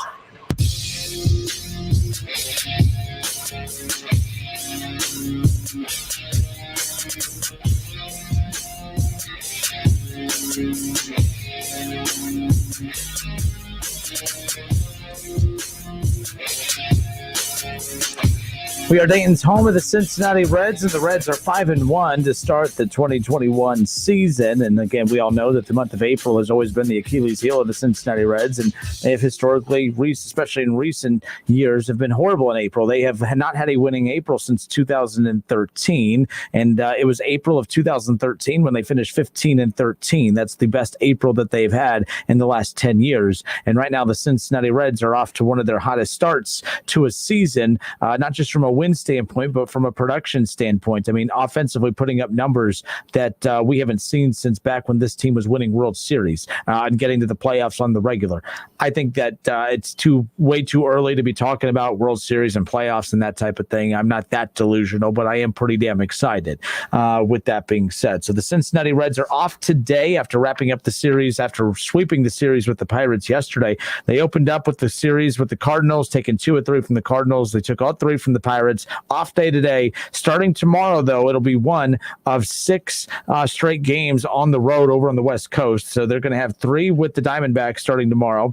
Late tomorrow night, 9:40 will be the first pitch, by the way. But 3 with the Cardinals and then 3 at the Giants. The Reds have always struggled on the road, especially on the West Coast, but they've always struggled in the month of April, and they've kind of debunked a little bit of that with their recent hot start, so maybe they can keep it going. They'll return home on the 16th with the 3-game series with Cleveland, and then they'll have the Diamondbacks again, then they have the Cardinals on the road. So with all that being said, It's easy to keep falling into the trap of, well, it's still too early. I asked yesterday, at what point can you start buying in? I don't think there's been nearly enough games for us to truly understand who the Reds are, but I do think that there is enough games for you to at least start looking at some of the strengths of this team and trying to pinpoint what's going to stick. As I told you earlier, Trent Rosecrans does a great job covering the Cincinnati Reds, and he tweeted out yesterday during the game that the Cincinnati Reds, about the Reds, about those who, I've always said in the past, I can't stand. The reason baseball to me has just gotten worse over the years and has become hard to watch is because we've accepted that strikeouts are not a big deal anymore. That strikeouts are just a result of trying to go for the long ball. Chicks dig the long ball, the home run ball, because we fell into this trap during the steroid era of thinking that chicks dig the long ball. And I'm sure that chicks did dig the long ball. If I ever hit the long ball, I would be able to tell you if that's true or not. But, it's been a long time since my T-ball days, So with that being said, we fell into the trap during the steroid era of thinking that home runs are why we fell in love with baseball again. We fell into the trap of thinking that during the Sammy Sosa, Mark McGwire home run chase, and that, the Mark, you look at Barry Bonds and you look at all the big names in baseball in the 90s and early 2000s, even with A-Rod and everybody, we think that, oh man, those guys were stars in the game because they hit home runs. We thought that the home run ball was what made baseball, and what we are finding out is that is not the case. Home runs are not why I watch a baseball game. I want to watch a baseball game because I want to see runs being scored. And by the way, I'm kind of indifferent on this. Of course, I want to see runs being scored, and that's why the Reds have been so fun to watch 6 games in. But what I also don't mind is a pitching duel either. I don't mind if we go into the 8th inning and it's 0-0 or 1-1 or 2-1 or something like that. Like, I enjoy those games just as much. I can appreciate a good pitching duel. Okay. But we fell into the trap of that the only way to play baseball is by hitting it out of the park. Ratings started to go down after the steroid era. So right away, we start hearing speculation about baseballs doctoring the balls, right? Because, man, we got to doctor these balls because we got to get the home run numbers up because that's what's going to bring the ratings back. Here's the deal. The home run numbers take last year out just because of the fact that it was a 60-game season. But 2019, 18, 17, there were more home runs hit in those individual seasons, Kev, than at any point in a season during the steroid era. And yet ratings were down.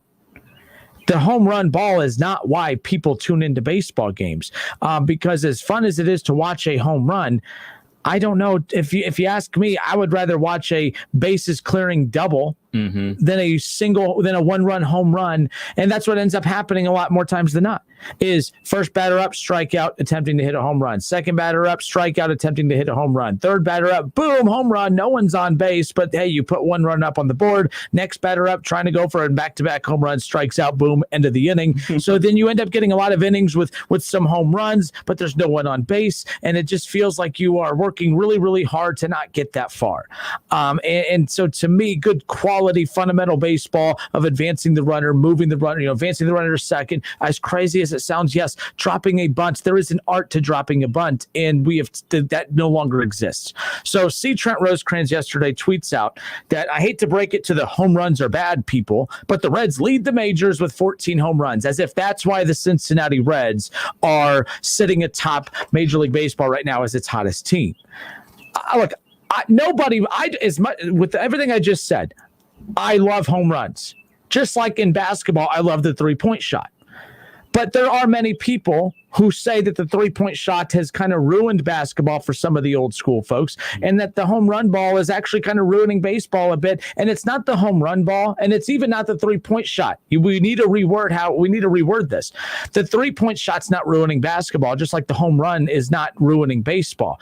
But it's the approach to the three-point shot, the philosophy with it, just like it's the philosophy with home runs. The philosophy in baseball now is home run or nothing. It doesn't matter if you go 1 for 5 and that one is a home run, you had a great night at the office. Right. In basketball, it's not the three-point shot that I dislike. It's the philosophy that you just stand out behind the 3 line and just jack up shots the whole time. There's no creativity in running an offense that way. Now, there are some really good coaches who run sets to get open 3-point shooters, but in the NBA, more times than not, Kev, I'll tune into a game and it's just guys dribbling the ball up the floor, wide ball, jacking up long-distance threes, and they're not good shots. But they are good shots in today's basketball, but it's not pretty to watch. It's not my cup of tea. Old school coaches in basketball basketball fans will tell you the same thing. So nobody believes that home runs are bad, just like nobody believes that the 3-point shot in basketball is bad. But when you live and die by the home run and you live and die by the three, you become too dependent on those factors, and that's not a good thing. Look, when you think about the Reds right now, I'm not saying that it's bad that they lead the majors with 14 home runs, but if they were only winning because they're leading the league in home runs, I would be concerned, but they're not. Because the big question you have to ask yourself is just like in basketball, we are a 3-point shooting team. We are going to destroy you because of our ability to hit from behind the 3-point line. Okay, that's great. What happens if you have lengthier guards defending you and they take your 3-point shot away that night? How you win it? And there's not a lot of teams that know how to win when they're not hitting 3-pointers. And there's not a lot of teams in baseball that know how to win ball games when they're not jacking the ball out of the ballpark. And so the Cincinnati Reds, yes, do lead Major League Baseball with 14 home runs here in the first 6 games. In fact, hell, you have Castellanos and Naquin with 4 each. They both lead the league in home runs right now. I mean, it's unbelievable, this hot start for both of them. So right now you look at it, the Reds are first in Major League Baseball in home runs. That is not why they are 5-1. That is not why they're the hottest team in baseball.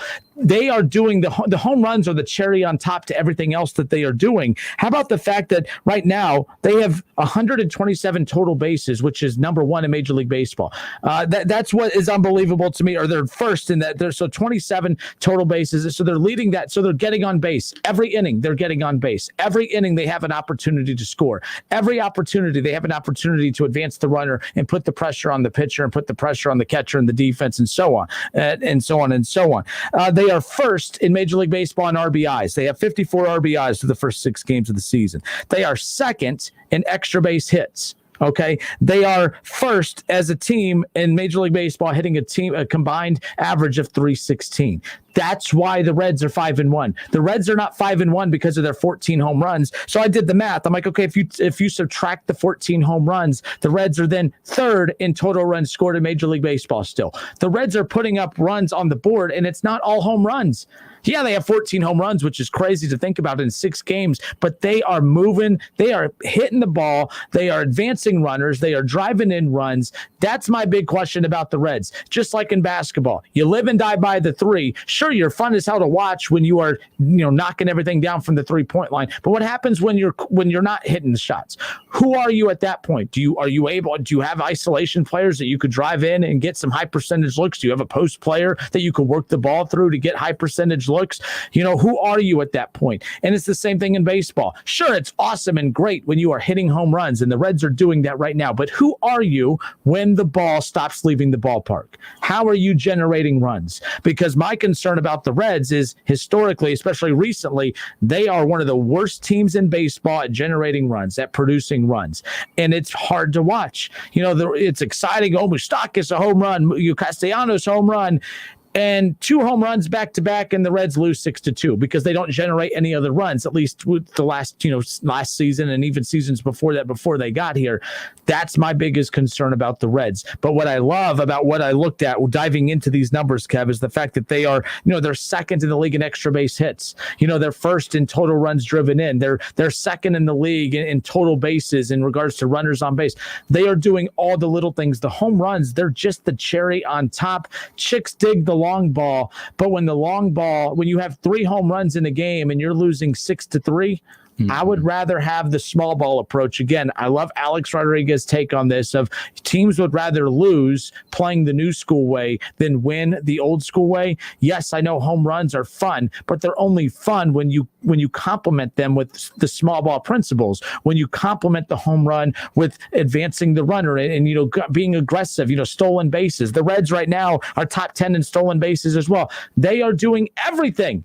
Absolutely everything that you would love your offense to do, the Reds are doing. They have shown 0 signs of weakness at this point. Now, keep in mind, it's 6 games. I'm not delusional. I get that.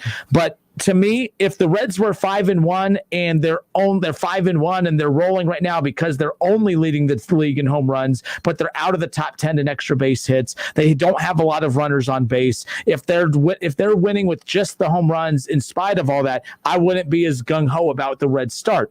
But because even if you subtract the Reds 14 home runs, they are still They are still a top 3 team offensively 6 games into the season. That is why I don't buy into this malarkey that is I hate to break it to you, but I hate to break it to the home run crowd that the home runs are bad crowd, but the Reds lead the major.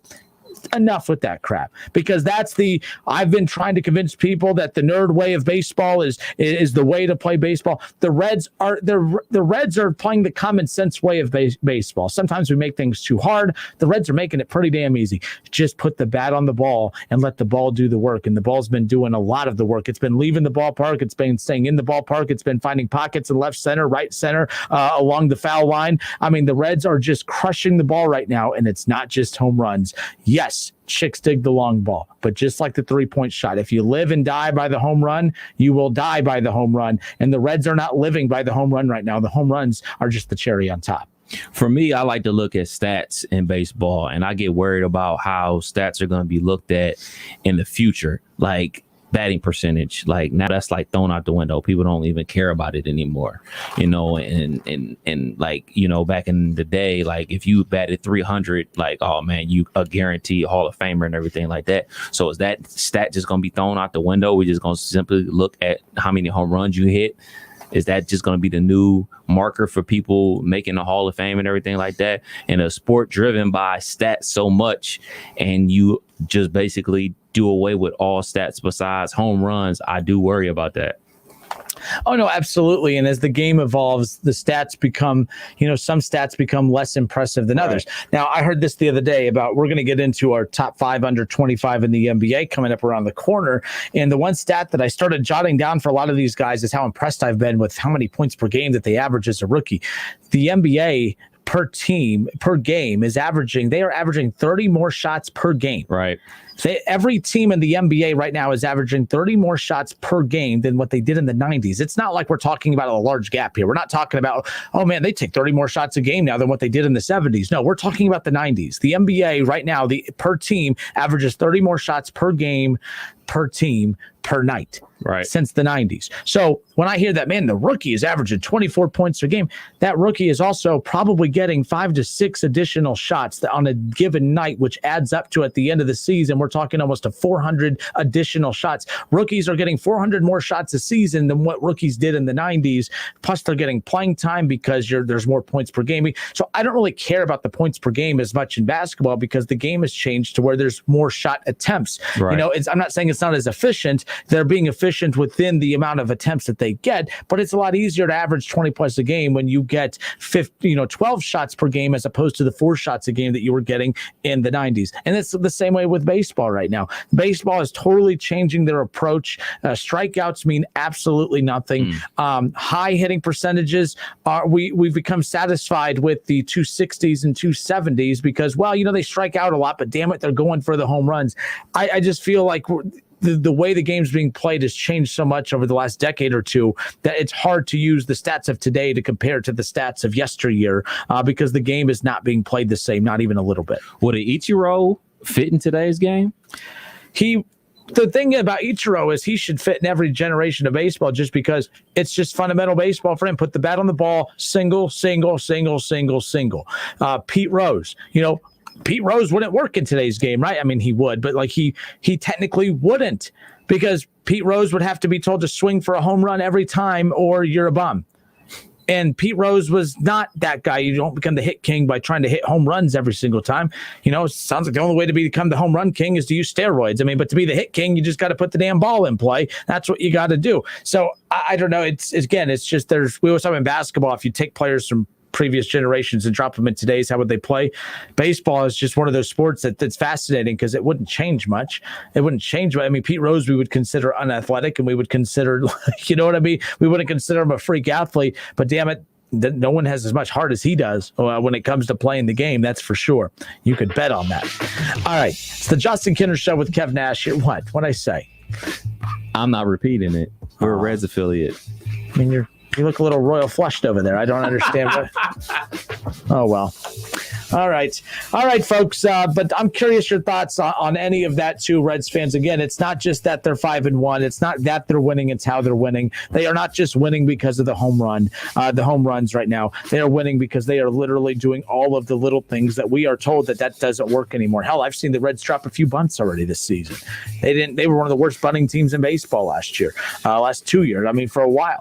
But I love the start to the season. They're off tonight. I can't tell you the last time the Reds have been off, and I've been bummed that they're off. I'm excited to get to the next game, and that's all that matters. We are the home of the Reds, 1410 Wing AM, and again, you can tune in tomorrow night, 9:10, the pregame, 9:40, the first pitch, Reds and Diamondbacks. Reds on the road for their first road stretch of the season. It's the Justin Kinner Show with Kev Nash, presented by Kirkland and Sommers. We will be back in just a moment. It's the Justin Kinner Show with Kev Nash. Justin, you're awesome, baby. Right here on 1410 ESPN Radio. At Napa, we keep things moving. If it has wheels and an engine, we help keep it on the road. And if it's on the road, we have parts for it. And if you need a part, you can get it fast, like same-day pickup or next-day delivery fast. At Napa, when we're not thinking about cars, we're thinking about the people who drive them. Because when it comes to serving you and our community, our motor never quits. That's Napa know-how. Same-day pickup and next-day delivery available at participating stores and on in-stock items only. Waiting for spring is one thing. Waiting for spring savings is another. At the Home Depot, you don't have to wait for either one. Our best prices of the season are here now. In-store, online, store-wide. Get a 40-volt battery-powered Ryobi string trimmer for just $159. And more savings on everything, from fresh paint to power blowers. You've waited long enough. Bring on spring. The Spring Savings Event, now at the Home Depot. How doers get more done. Valid through April 18th while supplies last. Hi, my name is Brian Sommers, and I'm an attorney with Kirkland and Sommers. We are a law firm dedicated to divorce and family law. We have 2 locations serving Miami Valley, one near Austin Landing and the other in Troy. Remember, we're not part-time divorce and family lawyers. We're full-time here for you. Kirkland and Sommers, trusted and experienced, a family law practice dedicated to serving you. Visit them online at kirklandandsommers.com. That's Sommers with an O, kirklandandsommers.com. If I'm not commuting anymore, where do I really want to live? While you handle life's questions, Merrill Guided Investing helps you manage your portfolio and invest for your next move with the option to work with an advisor at a low cost and minimum. Merrill, a Bank of America company. Visit merrilledge.com/investing goals to get started today. Investing involves risk. Merrill Lynch, Pierce, Fenner & Smith Incorporated, both a registered broker-dealer and investment advisor, member SIPC. Investment products are not FDIC insured or not bank guaranteed and may lose value. DQ presents Music for Your Mouth. If you could hear the tastes of the new spring treat collection, it would sound something like this. 3 choco chip-filled shakes, including the new Choco Hazelnut Chip Shake to get your taste buds grooving. The creamy classic taste of the returning Dreamsicle Dip Cone. And the remixed flavors of the bold and bright new Tropical Lemonade Twisty Misty Slush. So shake, dip, and twist yourself to DQ for some sweet springtime music for your mouth with the new spring treat collection. DQ. Happy tastes good. Celebrate Jewish culture and community. Don't miss a Taste of Jewish Cultural Festival at Temple Israel on Friday, April 16th. During this special drive-thru event, pick up food for the family with everything from traditional baked goods to food truck favorites. Enjoy children's activities, crafts, and the joy and inclusiveness of the Temple Israel family. A Taste of Jewish Cultural Festival, April 16th from 4 to 7 p.m. at Temple Israel on Riverside Drive. The first of 3 special drive-thru community events. To learn more, visit tidayton.org. This is Education Matters with Ohio Education Association President Scott Damaro. Many Ohio students have started taking their spring standardized tests, but there's nothing standard about those tests this year. Remember, standardized tests have never been especially helpful measures of what students know and are able to do, and they are especially unreliable now. Help us avoid putting any extra stress on our kids about the tests. Education Matters, brought to you by the Ohio Education Association.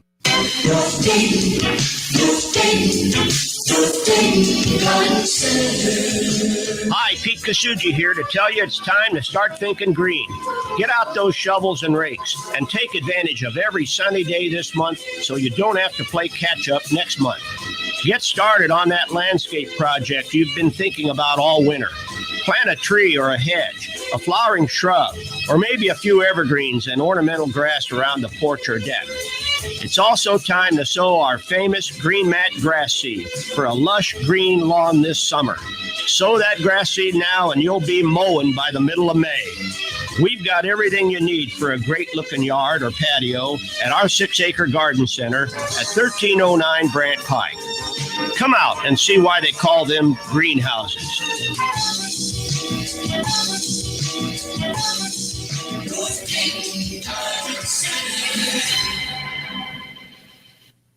Indeed believes less is more. That's why they have powerful tools to help you source, screen, and hire quality people faster. Learn more at Indeed.com/credit. The Reds are on the radio.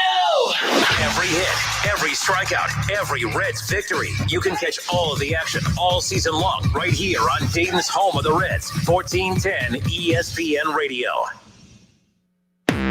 Whether you're at home, at work, or in your car, tune in to ESPN 1410 Wing AM or stream us live at wingam.com.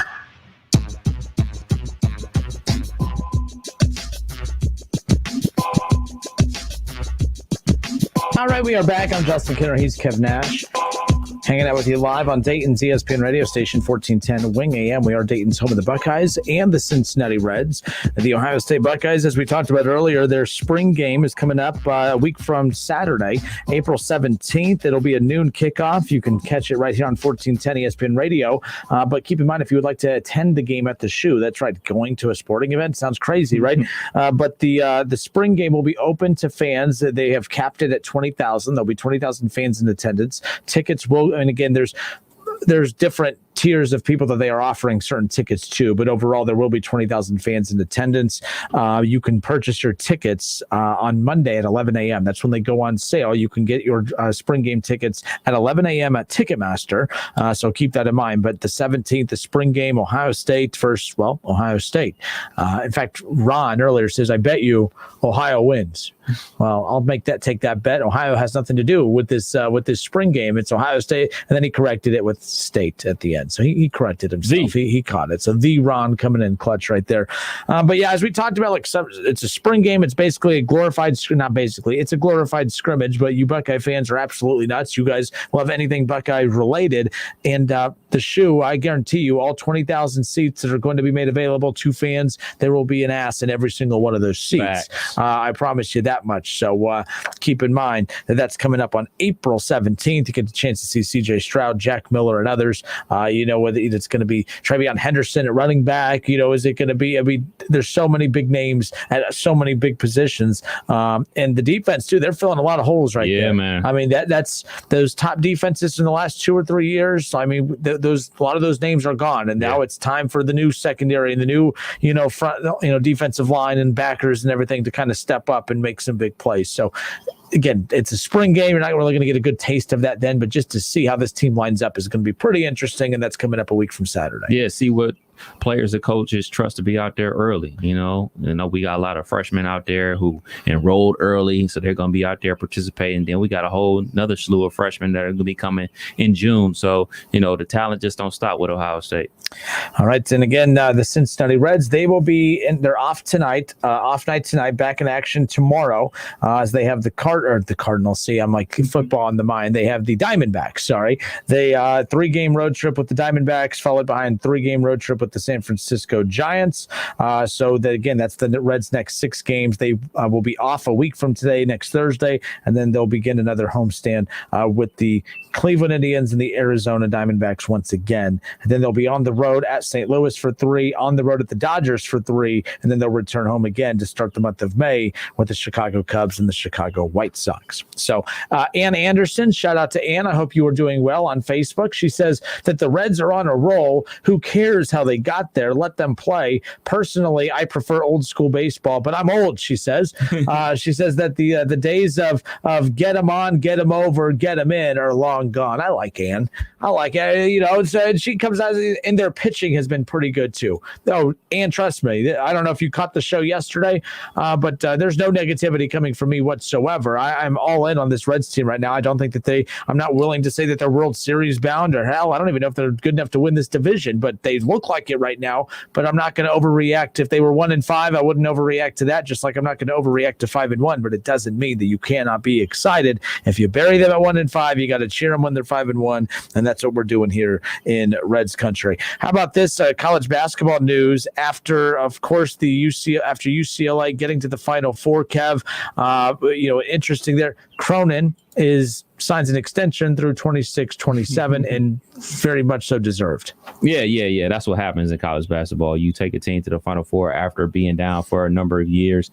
You get a contract extension. You get a bonus. You get a raise, something of that ilk. And that's what he just got. And I know I got a lot of UC Bearcat basketball lovers out there that was ready to get rid of Mick Cronin, and then he takes his team to the Final Four. So it's just like a stab in the heart to the UC Bearcat basketball program. Then they got tons of transfers, and they got this alleged situation going on with the head coach. It's a mess down there in Cincinnati with the basketball team. And I like John Brandon too, who did a great job at Northern Kentucky. I think everyone thought Cincinnati, that was a home run hire when that happened. The Dayton Flyers, it was announced earlier today that, we've talked, in the past about the fact that, there's in recent weeks, they've had players depart the program.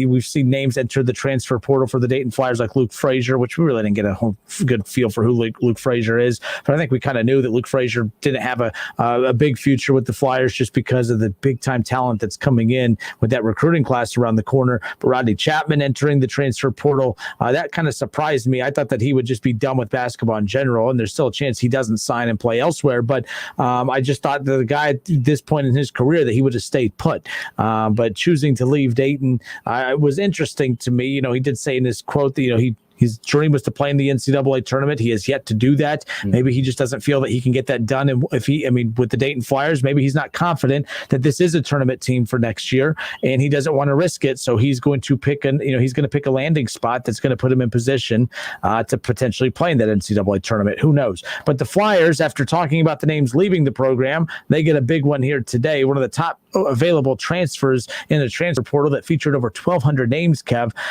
They get a big one right here. And Tumani Kamara, and I hope I pronounced his name correctly, but this is a heck of a talent. He's only a sophomore, but because this past season did not count towards players' eligibility, he's going to have 3 more years of eligibility remaining. You got multiple years with Weaver. You got multiple years with this Kamara kid now. You also have the incoming freshman in Deron Holmes, and they have so many big name talents coming in. The Flyers also do have another scholarship available as well, so it'll be interesting to see kind of what they do with that. I just did check Ty Washington, the teammate of Deron Holmes with Arizona Compass Prep that everyone was really excited about, who originally had committed to Creighton, decommitted about a week after the plantation comments that were made from McDermott, the head coach at Creighton. Right. I don't know if that's why he transferred out, but it wouldn't surprise me. I think that things got a little rocky there, and I think when you find a reason to leave, you jump on it. And I think the kid's good enough. He got better as the season went on, right? And he got on the radar of a lot of bigger name schools too. I'm not saying Dayton's a bigger name than Creighton. I think they're relatively on the same playing field, but Dayton feels like they are trending in the right direction, while Creighton, you kind of don't know what's going on. A lot of players transferred out. I don't know what that last scholarship is going to be used for. I would love it to be for Ty Washington, who's teammates with, of course, Deron Holmes, but Anthony Grant and company, they've done pretty good in the transfer market. They've done pretty good at the high school level as well. So we'll see what they do with that last one. But so he played for Georgia. He actually played on Georgia with Anthony Edwards. And he actually played, as a freshman, he was on Georgia's team when they played the Dayton Flyers in the Maui Invitational a few years ago. I can't remember what he did against the Flyers. He didn't play too much. Got smacked around. The whole team got smacked around. Chapman, who just transferred out, locked up Anthony Edwards, who's averaging like 24. That's right. He was one I was talking about earlier that averaging Anthony Edwards is averaging like 24, 25 a game in the NBA right now. 10 years, 15 years ago, we would have lost our minds at that. Like, those numbers are unreal. LeBron averaged 22 as a rookie, and that was unheard of then. Even in the early 2000s, a rookie averaging anywhere close to 20 was just like, what? That's unheard of. Now you're expected to, with the amount of minutes and touches and pace of play. Yeah, but Anthony Edwards looks better as a pro than he did in college, and you think that in college he would have been dominating it the way he's in the pros. It's unbelievable. But nonetheless, so it was kind of cool that he's played against Dayton. He's played against, the Flyers in the Maui Invitational. So now he's going to get 3 more years of playing not against Dayton, but with Dayton. Come on down. So interesting nonetheless, but I'll be following kind of where they go from there with that extra scholarship that they do have available. If you want more information on Kamara, again, I hope I'm saying his name right. You can check it out at wingam.com. A lot of good pieces up at wingam.com right now. If you want to know more about the Cincinnati Bengals officially announcing their Ring of Honor, more information is live at wingam.com. You can read up more on Dayton Flyers transfer, the sophomore from Georgia who's going to have 3 years of eligibility remaining. You can find information on him. Anthony Munoz, by the way, who was named one of the first selections in the inaugural Ring of Honor for the Bengals, he was asked about if the Cincinnati Bengals gave him the right to, if they told him you are in charge of the number 5 pick in the upcoming draft. He said that if the Bengals gave him the right to select their number 5, select a player for their number 5 pick, no questions asked. As good as Pitts and Jamar Chase are, no questions asked. He would go the offensive line route, even though that he's banged up. That even though he played at Oregon and he kind of beats up on his USC Trojans team, that he would pick Penei Sewell in a heartbeat. And right there, that's just good old common sense. That's why I like Anthony Munoz. Again, you can't get distracted with the shiny new toys of Jamar Chase and Kyle Pitts. But a lot of interesting things about Pitts, by the way. The Dallas Cowboys all of a sudden are like obsessed with him, apparently, is what the story that I read today was, that they are willing to give up a quarterback's haul to move up to acquire Pitts. Now, what I mean by giving up a quarterback's haul, I mean, if you look at what teams have given up, if you look at what teams have given up to move up to be able to, like what the Niners just did, I mean, basically giving up so much draft capital. You look at what, who else was flopping in and out? The Dolphins, were able to maneuver a lot. The Cowboys are willing to give up a substantial amount of draft capital to move up to get Kyle Pitts. I mean, and if Kyle Pitts is what he's being advertised to be, we saw what Dak Prescott offensively looked like in the 3 games that he played in before he was out for the rest of the season. But you imagine with that offensive line, not as good as it used to be, still not as bad as you think, but if Zeke can pick up his production a bit, you have CeeDee Lamb, you have Amari Cooper, you end up getting Kyle Pitts with Dak Prescott. Maybe Dak can put an end to that whole narrative that you can't get to a Super Bowl with the quarterback who is being paid an uber amount of money. But I like that. But again, that's a Big 12 offense, right? That's a Big 12 team. A lot of firepower offensively, but you sure as hell don't know how to stop anybody. And that was the Cowboys' biggest problem last year. It wasn't scoring points. Might want to grab one of those corners. Yeah. Whether it's J.C. Horn. J.C. Horn or South Carolina. Patrick Surtain, third, one of them dudes. Well, I hear a lot of Bengalisms coming out of their mouth saying, well, there's plenty of those will be available in the 2nd and 3rd round. Okay, yeah, let's see. Okay. Other cool story here, which you could find at wingam.com. We all know that Shaquille O'Neal, he collected rings during his legendary NBA career, and although he may not be out winning rings anymore, well, he was kind of helping one random individual at a jewelry store get the bling.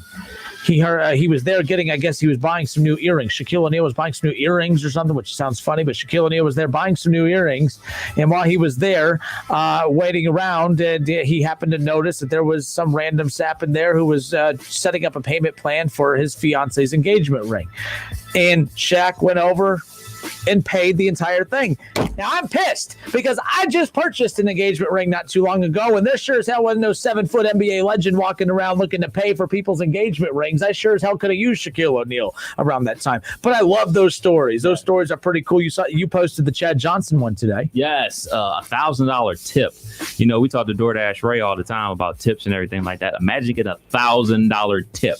That's awesome. Or like you're cleaning off a table. That your table just cleared out. You're like, oh, I probably got $4 or $5 tip, and you look down, and you're like, holy! Well, I mean, that's a holy moly moment if it's $100, but $1,000 tip. So shout out to Shaquille O'Neal and Chad Johnson and others for those nice little feel good stories right there. Hour 2 in the books. Hour 3 coming up. We're going to talk a little association coming up around the corner. When we come back, NBA, ESPN put out a list of they rated the top 25 players in the NBA under the age of 25, and it started the conversation of who are the top top 5 players under the age of 25 that you would build your team around. Not a starting 5, but if rank them from the number 1 player that you just think that's the one player you have to build around with the players that are under 25 years old in the league right now.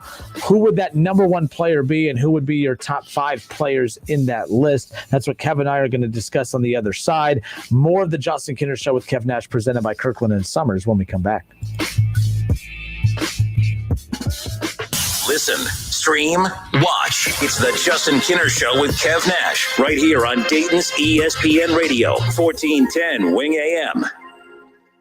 Cordell Transportation is now hiring Class A CDL drivers. $5,000 sign-on bonus. That's right, $5,000 sign-on bonus. Home daily dedicated lanes, no-touch freight. Apply today at CordellTransportation.com. Cordell Transportation, driven to succeed. Many Vietnam War veterans were unknowingly exposed to dangerous chemicals impacting their health and quality of life. There are now expanded benefits for veterans exposed to Agent Orange. Veterans with Parkinsonism, bladder cancer, or hypothyroidism who previously applied for VA disability compensation but were denied should reapply and might be eligible for retroactive compensation. Exposed veterans who have not yet applied should consider filing a new claim. For assistance, call Montgomery County Veterans Service Commission at 937-225-4801. Express Employment Professionals matches people with the right skills with the right jobs. To find your next job, visit expresspros.com and find the location near you. Attention men under the age of 35. You know what really impresses the ladies? When a guy has a few drinks and later gets pulled over for buzz driving. That could cost you around $10,000 in fines, legal fees, and increased insurance rates. There goes let's grab dinner and a movie. Oh, I know. You drive more carefully when you're buzzed. You've proven that hundreds of times. A woman admires that kind of confidence. And you've practiced how to speak if a cop does pull you over. Slowly, clearly, and politely like, "Good evening, officer." A woman admires that kind of foresight. And what woman doesn't find it adorable that you call it buzzed even though the law calls it drunk? You can kiss $10,000 goodbye, along with any chance of having a girlfriend. Because nothing says I'm a catch more than a guy who lives in his parents' basement and calls it my place. Buzzed, busted, and broke. Because buzz driving is drunk driving. A message from the National Highway Traffic Safety Administration and the Ad Council. You wanted to see me? Yes, please, have a seat. So here's the thing. When this company brought you on, we took a chance on you. You didn't have that 4-year college degree we typically look for. Right. But we gave you a shot anyway. And since then, you've worked incredibly hard and given it your all. Thanks. You've been an important asset to the team, but I don't think you can be an intern here anymore. We want to hire you. You're serious? Absolutely. Find your next great employee. Introduce yourself to the grads of life. Who are they? Talent worth knowing about. Young adults of unique determination and experience. An ideal fit for your company in an entry-level position, internship, or even mentorship. They might not have every qualification you typically look for, but they're exactly who your company needs. I won't let you down. I know. Don't miss out on a resource many innovative companies have already discovered. Go to gradsoflife.org to learn how to find, cultivate, and train this great pool of untapped talent. Brought to you by the Ad Council and gradsoflife.org. Don't miss out on the opportunity to win $1,000. It's the Swing for the Fences $1,000 a day giveaway. Each hour starting at 6 a.m. Monday through Friday, we'll release a winning word that you can submit at wingam.com. It's easy, it's free, and you have everything to gain and nothing to lose. So what's stopping you? Take a chance and swing for the fences and participate at wingam.com. All sports, all the time. This is 1410 ESPN Radio. WING 1410 Dayton. Dayton's ESPN Radio. It's live, it's local, it's the Justin Kinner Show with Kev Nash, presented by Kirkland and Sommers. Hour 3, we are off and rolling here in Dayton. How are you? It's Dayton's ESPN radio station, 1410 Wing AM. I hope you are doing just fine on this little rainy Thursday afternoon, Thursday evening. The Justin Kinner Show with Kev Nash, presented by Kirkland and Sommers, the divorce and family law firm in the Miami Valley area with 5 attorneys to meet your needs. We're going to switch it up a bit. We've talked a lot about the Bengals Ring of Honor, which they just announced today that's going to, the first one, we already know the first couple members that are going to be inducted, of course, Paul Brown and Anthony Munoz. I could think of no better names to be a part of the first class or induction class. I don't know if that's how they're wording it. I mean, induction class, Kev, but I guess that's how I'm going to word it. But now what's really cool about what they are doing is they are getting the fans involved. I would have done it a little differently. I know probably some of you are out there like, wait, is he about to say something kind about the Bengals? I have been very kind about the Bengals today. In fact, we did the whole first hour of me saying, hey, Mike Brown, finally you did something that makes a lot of sense. This was overdue, but I love what they're doing. So they found a way to get the fans involved by the fan vote. Now, the fan vote could only come from fans who are season ticket holders or suite owners, so real close business ties there. But nonetheless, so the third and fourth names, only 4 names are going to be inducted into the Bengals Ring of Honor. We now know that Paul Brown and Anthony Munoz are 1 and 2 in no particular order. And now the third and fourth names are going to be voted upon in the fan vote by season ticket holders. We were kind of on the fence about how should they have done this. I think for the first class, they should have just come out and announced that it is Paul Brown, Anthony Munoz, Ken Anderson, Ken Riley. That's your first Ring of Honor class right there. And then moving forward, we will have a fan vote, or at least we'll pick 3 and the fan vote gets to vote for 1. That's how I would have preferred it, just because what I don't want to have happen is see a player that has played within the 90s or within the late 90s, 2000s to now get in before guys like Isaac Curtis and guys like David Fulcher and others. I think that those guys have waited so long just to be honored by their own franchise that I think they've waited long enough that they should not be leapfrogged by players that have played in the 90s, 2000s, and now. So that's why I'm kind of thinking like I would prefer not 90s, but 2000. That's why I would prefer to go that route. I think it's a little dangerous to leave it up to season ticket holders. One thing Kevin and I were trying to iron out in the first hour, and we couldn't find any information on this, but what is the average age of a season ticket holder for the Cincinnati Bengals? I know that sounds like a weird question, but I do think that by knowing the audience and getting a good feel for what the average age of a season ticket holder is, that might be a good way to indicate kind of how they're going to vote. If the season ticket holders kind of lean more towards the ages of 55 and older or 50 and older, I think it's safe to say that the vote is going to be Ken Anderson, Ken Riley. But if the average age of a season ticket holder, Kev, is falling anywhere between that 30 to 40 range, then I think you have to be concerned, and there's worse things to be concerned about. But I don't think, with all due respect to Chad Johnson, who I think is a lock to make this at some point, he has zero business being inducted into as one of the first 4 names to ever be put into this Ring of Honor. And that's my concern, is because Chad Johnson is so popular and was such a big name in the 2000s that recency bias is going to come into play over a guy like a Ken Anderson, a Ken Riley, and Isaac Curtis, so on, a Sam Weiss and others. So I truly believe that it's nice that they're getting the fans involved. I just hope that, like you said earlier, Kev, we're making you think we're getting you involved, but we already know 3 and 4. Yes. I mean, that's so easy to skew, Kev. I could tell anybody, hey, you're taking part in this poll, and hey, by the way, the results are this. Boom, the results are in. I mean, it could be like Steve Harvey, telling you the wrong thing. But the bottom line is that I just think it's a slippery slope. But at the same time, I do love that they're getting the fans involved. I think it's a good business decision too, because you're trying to increase season tickets, and this is a great way to do it. There's going to be fringe fans, big-time Bengals fans who have never really felt the incentive to buy season tickets because, it's not like they sell out every week, so it's easy to get to. But this might be that thing that pushes people over to say, okay, this is a big-time incentive to get season tickets this year because we get to be a part of voting on the very first Ring of Honor class. I think that's a huge honor. I think Bengals fans will love that. I think 20 years from now, if you're a season ticket holder for the Bengals right now, you get to tell your kids, grandkids, yeah, I got to vote on the, I got to vote on a couple of the names who were inducted into the very first Ring of Honor. I think that's special, and I think that's going to go a long way.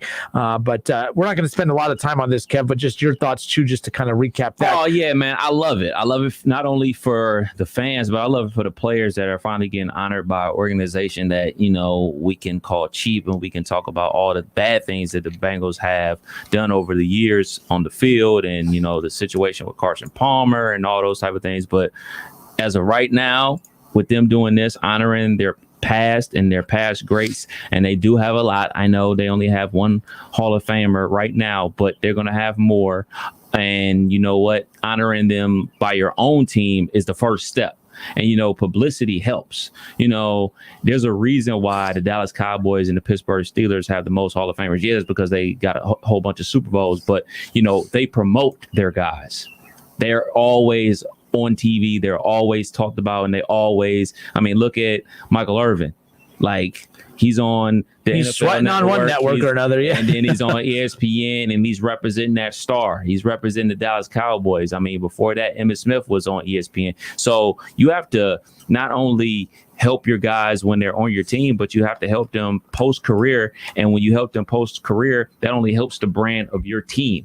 You know, there's no mystery why there's so many Dallas Cowboys fans under the age of 20. Like, people got to think, man, the Dallas Cowboys ain't won the Super Bowl in 20 plus years, but they have a huge fan base that is under the age of 20. Is because their brand is out there all the time. Now, we can talk about winning games, and that's the most important thing. But you know what? Jersey sales matters. Having cool guys score touchdowns matters. Having cool guys with their faces in the Hall of Fame, that matters a ton. No, it definitely does. And I think to your point, too, and we've argued this about why there's not more Bengals in the Hall of Fame, and it's because I think the Bengals do a poor job of promoting their former greats. And that's why I like this. I used the example earlier that anytime I go to Great American Ballpark, you know, there is the Reds Hall of Fame and Museum there. You don't even have to step foot into the Reds Hall of Fame and Museum at Great American Ballpark to feel like you're already at a museum. When you are at Great American Ballpark, you are just swallowed up by the history of Reds baseball. Mm-hmm. The Reds have not been good in a long, long time, but yet I feel like every time I go, I'm a part of something special just because the Reds do such a good job of just encapsulating the history and the greatness of that organization. And I've always argued that how the Bengals could not look across the street. I mean, walking distance from Paul Brown, Great American Ballpark. How could you not look at the blueprint for how to do it the right way and not have already done it? But regardless, I think this sounds like it's going to be something really cool, really special. Definitely. Whether you're a Bengals fan, Reds fan, both obviously, this is really special. It's really cool. And with that being said, I just think that the Bengals are going to benefit from this long term. Over when you go to a Bengals game, you need to feel like you are walking into a place that honors its history, and that has not been the case at all. And now that's about to change. When you walk in, you're going to see the numbers, the Anthony Munoz's name. You're going to see, Sam Weiss. You're going to see all those things, and I think that that's very important to make, to remind fans. Okay, yes, you're watching what's currently on the field, but don't forget how these guys got here. Don't forget, the guys that came before them. And I think that's very important in any sport. So on top of that, that's why I do think that, when you do hear about the Bengals, Kev, it's Carson Palmer saying Joe Burrow shouldn't be drafted by the Cincinnati Bengals. If I'm Joe Burrow, I'd be a little concerned about going to Cincinnati to play. When we hear from Carson Palmer, we hear about how poorly the organization is run. We hear from TJ Houshmandzadeh. When we do hear about the Bengals and from a national perspective, it's never talked about in a positive tone. Right. They are mocked. They are laughed at. They are used as. And it's the organization. It's the organization. Not the fans, because whenever I hear Chad and Carson and TJ Houshmandzadeh talk about the Cincinnati Bengals, they always preface that. They always say, man, the fans are great. The fans show us nothing but love and support. Suffer. Yeah. But the ownership and the management and the things that they do just seem second rate at times. And this is one step in the direction of honoring your past, trying to come up out of that dark cloud. Yeah, and that's the thing. So it's like every time you hear about the Bengals in any kind of, any kind of national spotlight, it's not for the right reasons. Not for the right reasons at all. I mean, we heard about, when the Bengals were in position to draft Joe Burrow, we're hearing from guys like Houshmandzadeh saying, man, they threw used jock straps out in the middle of the floor, and you had to fight for those if you wanted a new one, even though you wanted a new used one, basically. Just talked about the weird things there, like just some of how cheap the organization is. Use bleach. So whenever I hear whenever I hear about the Bengals, it's those things. And that's all anyone hears. Mm-hmm. And it's about time now that this Ring of Honor, this might be the first time in a long time that the Bengals are going to be talked about across the country in a positive light. You're going to be forced to remember guys like, Sam Weiss, who just passed not too long ago, of course, from a coaching perspective, but guys like former great players. And that's going to be, I think, very important moving forward. Now, I wouldn't be surprised if all of a sudden some names are dropped in the National Football Hall of Fame coming up here in the near future because of something like this. But again, I'm not going to be angry if Chad Johnson makes it, but I do want to know the average age of the season ticket holders voting upon this, because recency bias and how popular he is, it would not surprise me one bit if that's the case. I don't think it's going to be that, but it wouldn't surprise me if it is. But to me, Ken Riley, Ken Anderson, those are the two names that I hope are voted in. They deserve it. I love Isaac Curtis as well. I think he even deserves it. I mean, there's a lot of names that we're leaving off this. I mean, Fulcher's great. There's so many big names that Reggie. I mean, a lot of great names out there, and they're all going to get in. We don't know how long it's going to take before they get in, but they're all going to get in, and that's all that matters. All right. It's meant to talk a little association, so we're going to regather ourselves. Yeah, that's a great tease music right there. So we're going to step away for a few moments. I promise you, I just wanted to make sure we recap the Bengals Ring of Honor, because I think that's something that's really cool. I know I'm labeled a Bengals hater. This might be the first time in the year and a half that Kevin and I have been together on the show that I've actually spent more than 5 minutes saying anything remotely positive about the Bengals, and it's been a good day. It's caught people by surprise. People Gotcha. Yeah, it's one of them gotcha moments. If this was April 1st, I wouldn't have believed me. But no, I think this is a great thing for the Bengals. I promise you that much. We'll step away for a few moments. If you look at all the stars in the NBA right now, under the age of 25, who would you build your team around? You can't pick LeBron. You can't pick Kevin Durant. You can't pick Kyrie. I know Kevin's disappointed about that. You can't pick the big, Kawhi Leonard. You can't pick the biggest names in the NBA right now. You got to pick the biggest names under the age of 25.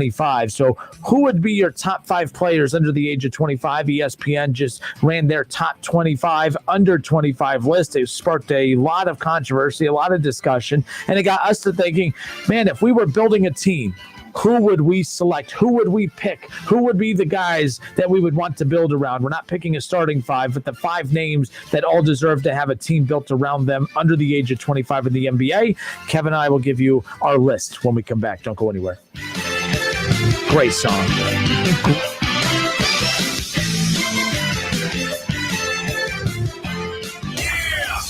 It's the Justin Kinner Show with Kev Nash on 1410 ESPN Radio.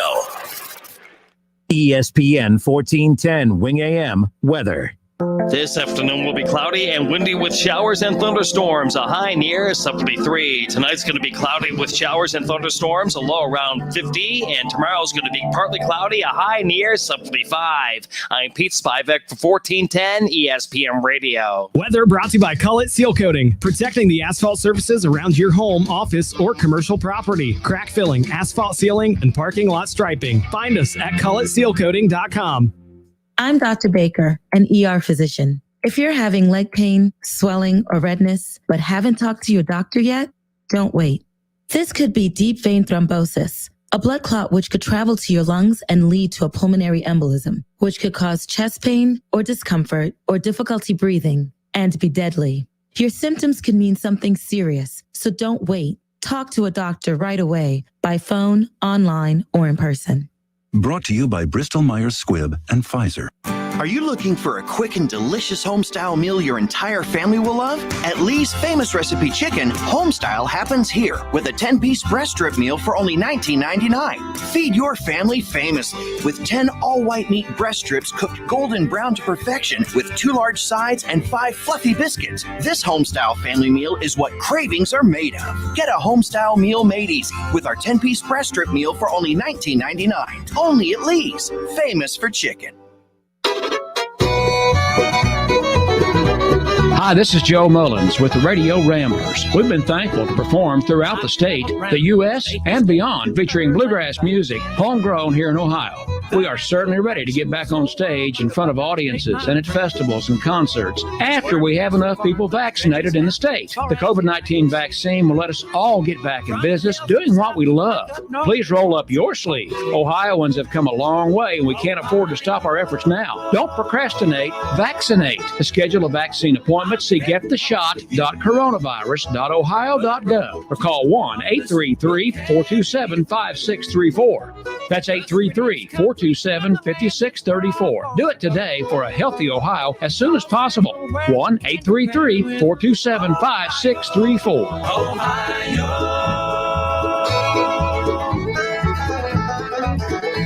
I'm heading home to you. Here's football legend Howie Long for Skechers Arch Fit shoes. Do you like comfort? Of course you do. Everyone does. But if you've never tried Arch Fit shoes from Skechers, you're missing out on next level comfort. Saying you like comfort but not trying Arch Fit is like saying you like Italian food but you've never tried pasta. You're missing out on the number one thing. Because with Arch Fit, Skechers created a whole new kind of comfort. They teamed up with podiatrists who used over 20 years of data to create a shoe that provides total foot and arch support for all-day comfort. Arch Fit distributes support across the arch no matter what foot type you have. You don't need an arch problem to love how they feel. And you say you have a passion for comfort but haven't tried them? That's like saying you're a sports fan but have never watched football. It makes no sense. So if you're the kind of person who claims to like comfort, stop what you're doing and try a pair of Arch Fit exclusively from Skechers. Then you'll finally understand true comfort. See all the styles of comfortable machine washable Arch Fit shoes now at Skechers.com. Express Employment Professionals matches people with the right skills with the right jobs. To find your next job, visit expresspros.com and find the location near you. Don't miss the Justin Kinner Show with Kev Nash, presented by Kirkland and Sommers. Weekdays from 3 to 6 p.m. right here on Dayton's ESPN Radio, 1410 Wing AM. College football playoffs, Browns, Bengals, Buckeyes, and more. Catch the Keith Byers Show Mondays at noon on 1410 ESPN Radio.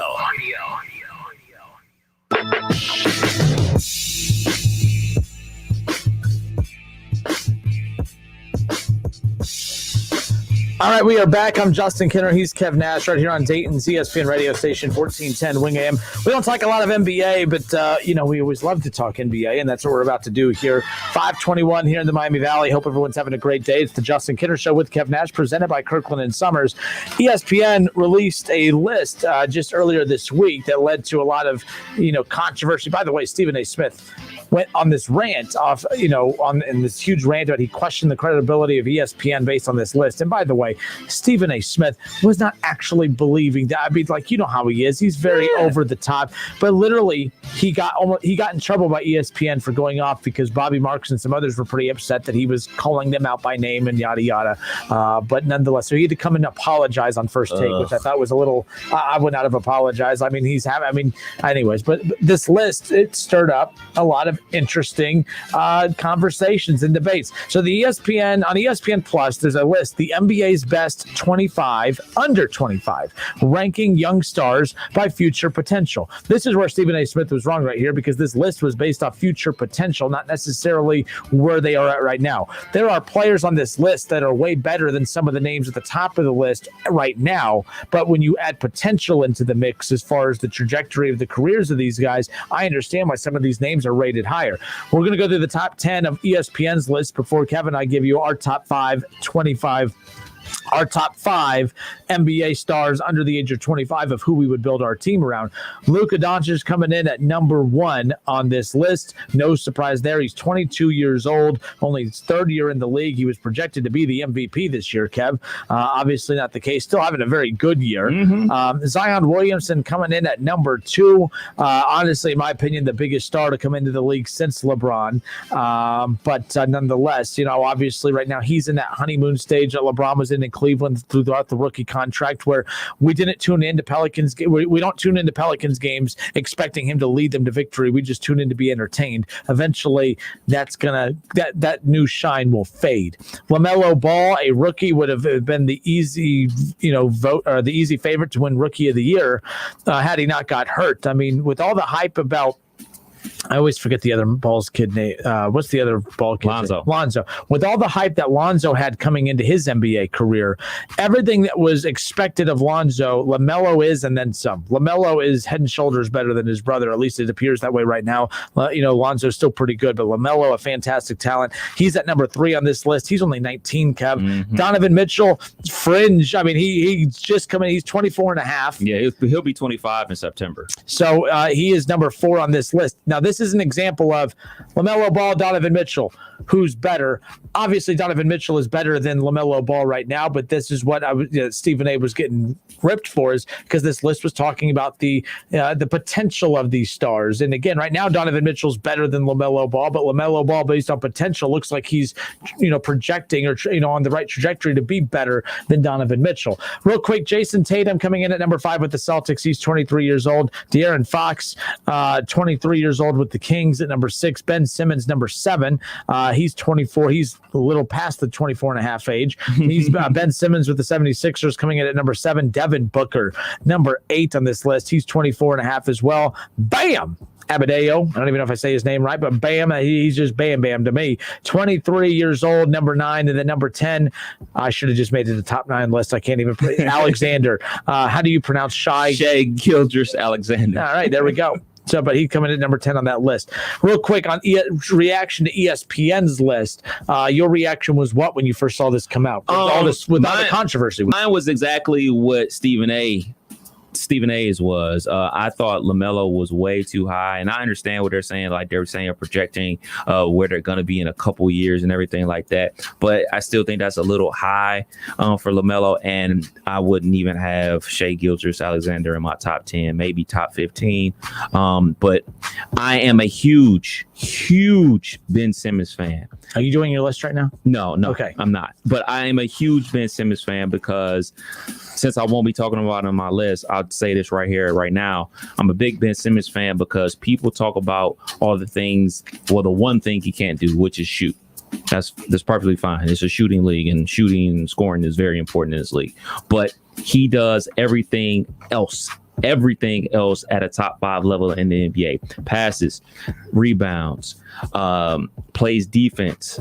He's probably going to be first team all defense this year. And all the things that he can do, we can't knock other guys like Trae Young and say, oh, he don't play any defense. He don't do this. He don't do that. And then ridicule Ben Simmons for the things that he does do well. And he's still averaging 17 points a game without being able to hit a shot outside of 2 feet. So you got to be a little patient with these dudes. And I think Ben Simmons, if he can ever get like at least a consistent 15-foot jump shot, he's going to be a serious problem. I'm a big Ben Simmons fan. All right. So with that being said, if we were to pick a player to build a team around right now that is under the age of 25 in the NBA, because right now, if you ask who's a player you would love to build a team around right now, people would still, even at an older age, I'd still pick LeBron. I'd say, look, I mean, to me, it's about winning championships, and I'm going to build around LeBron. I'll get 1 or 2 in the early going, and if I don't win another one after that, so be it. I got my chip. So that's all that matters. So, but no older veteran players. It's all under the age of 25. So if you're, again, jump on YouTube and Facebook, by the way, head to Facebook, search the Justin Kinner Show, and jump in to watch the show, or follow ESPN Dayton's YouTube channel where you can watch the show live.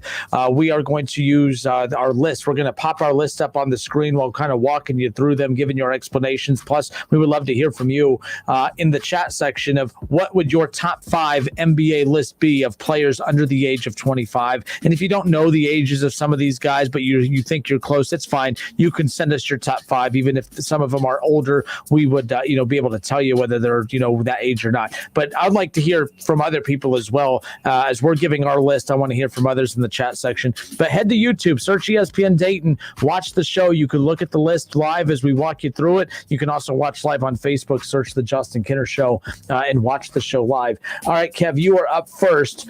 This is Kev Nash's top 5 NBA under 25 list. Who would you build a team around? This is not a starting 5. These are just your top 5 under 25 names that you believe should all have NBA teams built around them.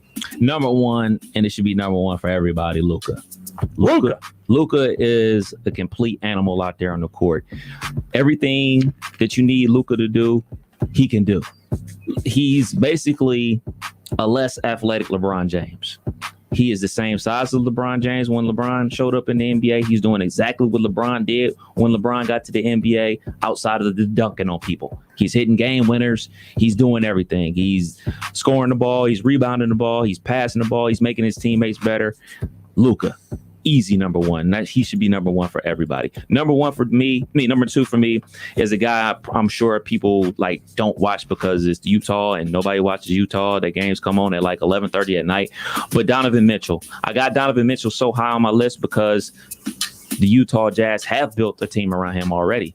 And they're number one in the West. And I know a lot of people are going to say, oh, well, it's the regular season. Well, they're 3-0 versus the Lakers during the regular season. And 2 of those wins were with LeBron and AD out there. Donovan Mitchell, his efficiency, his game has grown so fast, so quickly. He spent 2 years in college, played at Louisville for 2 years, came in ready to play basketball at an elite level. And he's continuing to do that. And he's got his team number one in the West right now. Number 3 for me, I know a lot of people out here have seen this guy play at Kentucky. Bam Adebayo. He is the only guy on this list that has played in the NBA Finals. He led his team to the NBA Finals. I know Jimmy Butler was the star of the Miami Heat when they got to the finals. He basically played LeBron James to a draw. But Bam was the reason that they got to the finals. Bam was able to lock down Giannis. Bam was able to lock down the Philadelphia 76ers. Bam was able to lock down a Jason Tatum. Bam can guard 3 positions. Bam is an outstanding defensive player. He will win Defensive Player of the Year one day in his career. He used to just be a pick and roll rim runner. You know, those type of guys. Just uses athleticism. Now that he has a jump shot, and not only a 15-foot jump shot, a 3-point jump shot, he's unstoppable out there. They run the offense through him. With Jimmy Butler dealing with COVID, with Tyler Hero dealing with COVID, basically their whole starting lineup outside of him was dealing with COVID on and off during the early parts of the season. He ran the whole offense. Huge Bam Adebayo fan. Number 4 for me, Devin Booker. And the reason Devin Booker's quote unquote low on my list and not in my top 3 is because the impact of Chris Paul on him is tremendous. He's got a veteran point guard on his team setting him up. I really like Devin Booker because he can knock down shots from the parking lot. He's an outstanding basketball player. I think that if he played in a bigger market, more people would know about him. But I think they're going to make a lot of noise in the playoffs, and he's going to do what he does. But I think really the engine that runs Phoenix is really Chris Paul. Chris Paul, I know you don't like Chris Paul like that, but Chris Paul is such a leader and such a veteran that knows how to get people better shots. His shooting percentage is up 5%. That's a lot, dude. For a dude that already was shooting 40%, like, that's crazy. And number 5 for me is Zion. And it was difficult for me to put Zion above Ben Simmons. I talked about how much of a fan I am of Ben Simmons before, but Zion, you can't deny what he's doing. I can talk about like, oh man, his weight. Oh man, can he do this? Can he do that? Well, guess what? He's showing he can do a lot more things than just dunk the basketball. He's showing he can hit the jump shot. He's showing he can run the offense from the point guard position. They really got him running the point. They're really moving Lonzo Ball off the ball and have Zion run the point. And Zoe is starting to hit 3-point shots now that he isn't having the ball in his hands all the time. So I really like the fact that he's expanding his game and showing the ability to expand his game instead of just being a dude that's just using his athleticism and dunking on folks. So one more time, I got Luka 1, Donovan Mitchell 2, Bam 3, Devin Booker 4, and Zion at 5. All right. Again, this is our top 25 or our top 5. Oh, that'd be long. Our top 25 NBA players under the age of 25. You have to make a list with these top players under the age of 25 of who you would build a team around. And with mine, Kev, my criteria for this is there has to be, I mean, you have to have a lot of, you have to have box office. You have to be a draw. And I don't think all the names on your list are a draw. And I don't think all the names at the bottom of my list are a draw either. But I don't think there's a lot of draws in the NBA. This is why when you look at my list, and again, we're live on YouTube, search ESPN Dayton. You could take a look at the list. You could watch us live on ESPN or on the Justin Kinner Show's Facebook page. Or you can give us a call at 457-9464. So my list is up. You need to be box office. You have to be a star. You have to be of all the names under the age of 25 that have an opportunity to be the face of the NBA moving forward when LeBron James and Kevin Durant retire. Who of all these players under the age of 25 has the opportunity to carry it? You know, when Kobe retired, when Michael finally retired, you know, when the Allen Iversons and the T-Macs and the Paul Pierces and the Kevin Garnetts of the world left, there you didn't feel the sting of them leaving the game. game because the game was in such good hands with LeBron James and Kevin Durant and guys like that. So of the guys who are under the age of 25 right now, you have to be box office. You have to be a guy that ESPN is going to do everything they can to get your games on there, that you are going to draw sold out arenas on the road. It's one thing to sell at your own home floor. I mean, that's one thing, but when you are on the road, are you going to be the player that everyone says, man, when he comes to Indiana, when they're in town playing the Pacers, I have to be there. When they're in Cleveland, I have to be there. And that's why for me, although some other players might be a little bit more polished, the most dominating player under the age of 25 right now that you just can't stop is Zion Williamson. I mean, you can't stop. I mean, he literally right now is the most dominating force in the NBA since Shaquille O'Neal. Doesn't mean he's the best. Okay. LeBron actually is still the most unstoppable player, whatever. I mean, you just can't stop him. But Zion Williamson, under the age of 25, like there's others, like you could stop Luka, you could stop Booker, you could stop other, you could slow him down, but you can't slow down Zion. When Zion's coming out, I mean, he is going at point guards, he is going at forwards, he is going at centers. And what makes Zion so unstoppable is the fact that he is built like a 90s big. And we were told that 90s bigs would struggle playing today's game because it's just such a quick-paced game and, stretching him out. Zion's guarding out on the perimeter. You talked about he's knocking down threes. And the most important thing is he is box office. The whole reason that the COVID bubble tournament got reshaped was just so that we can get 2 to 3 games of Zion Williamson. And that was him as a rookie. Zion Williamson is a box office superstar that no one else under the age of 25 is a superstar in the league. Like Devin Booker. I love Devin Booker. I have him on this list. I'll get to him in a moment. I find him an exciting player. I don't find him to be a superstar. I think the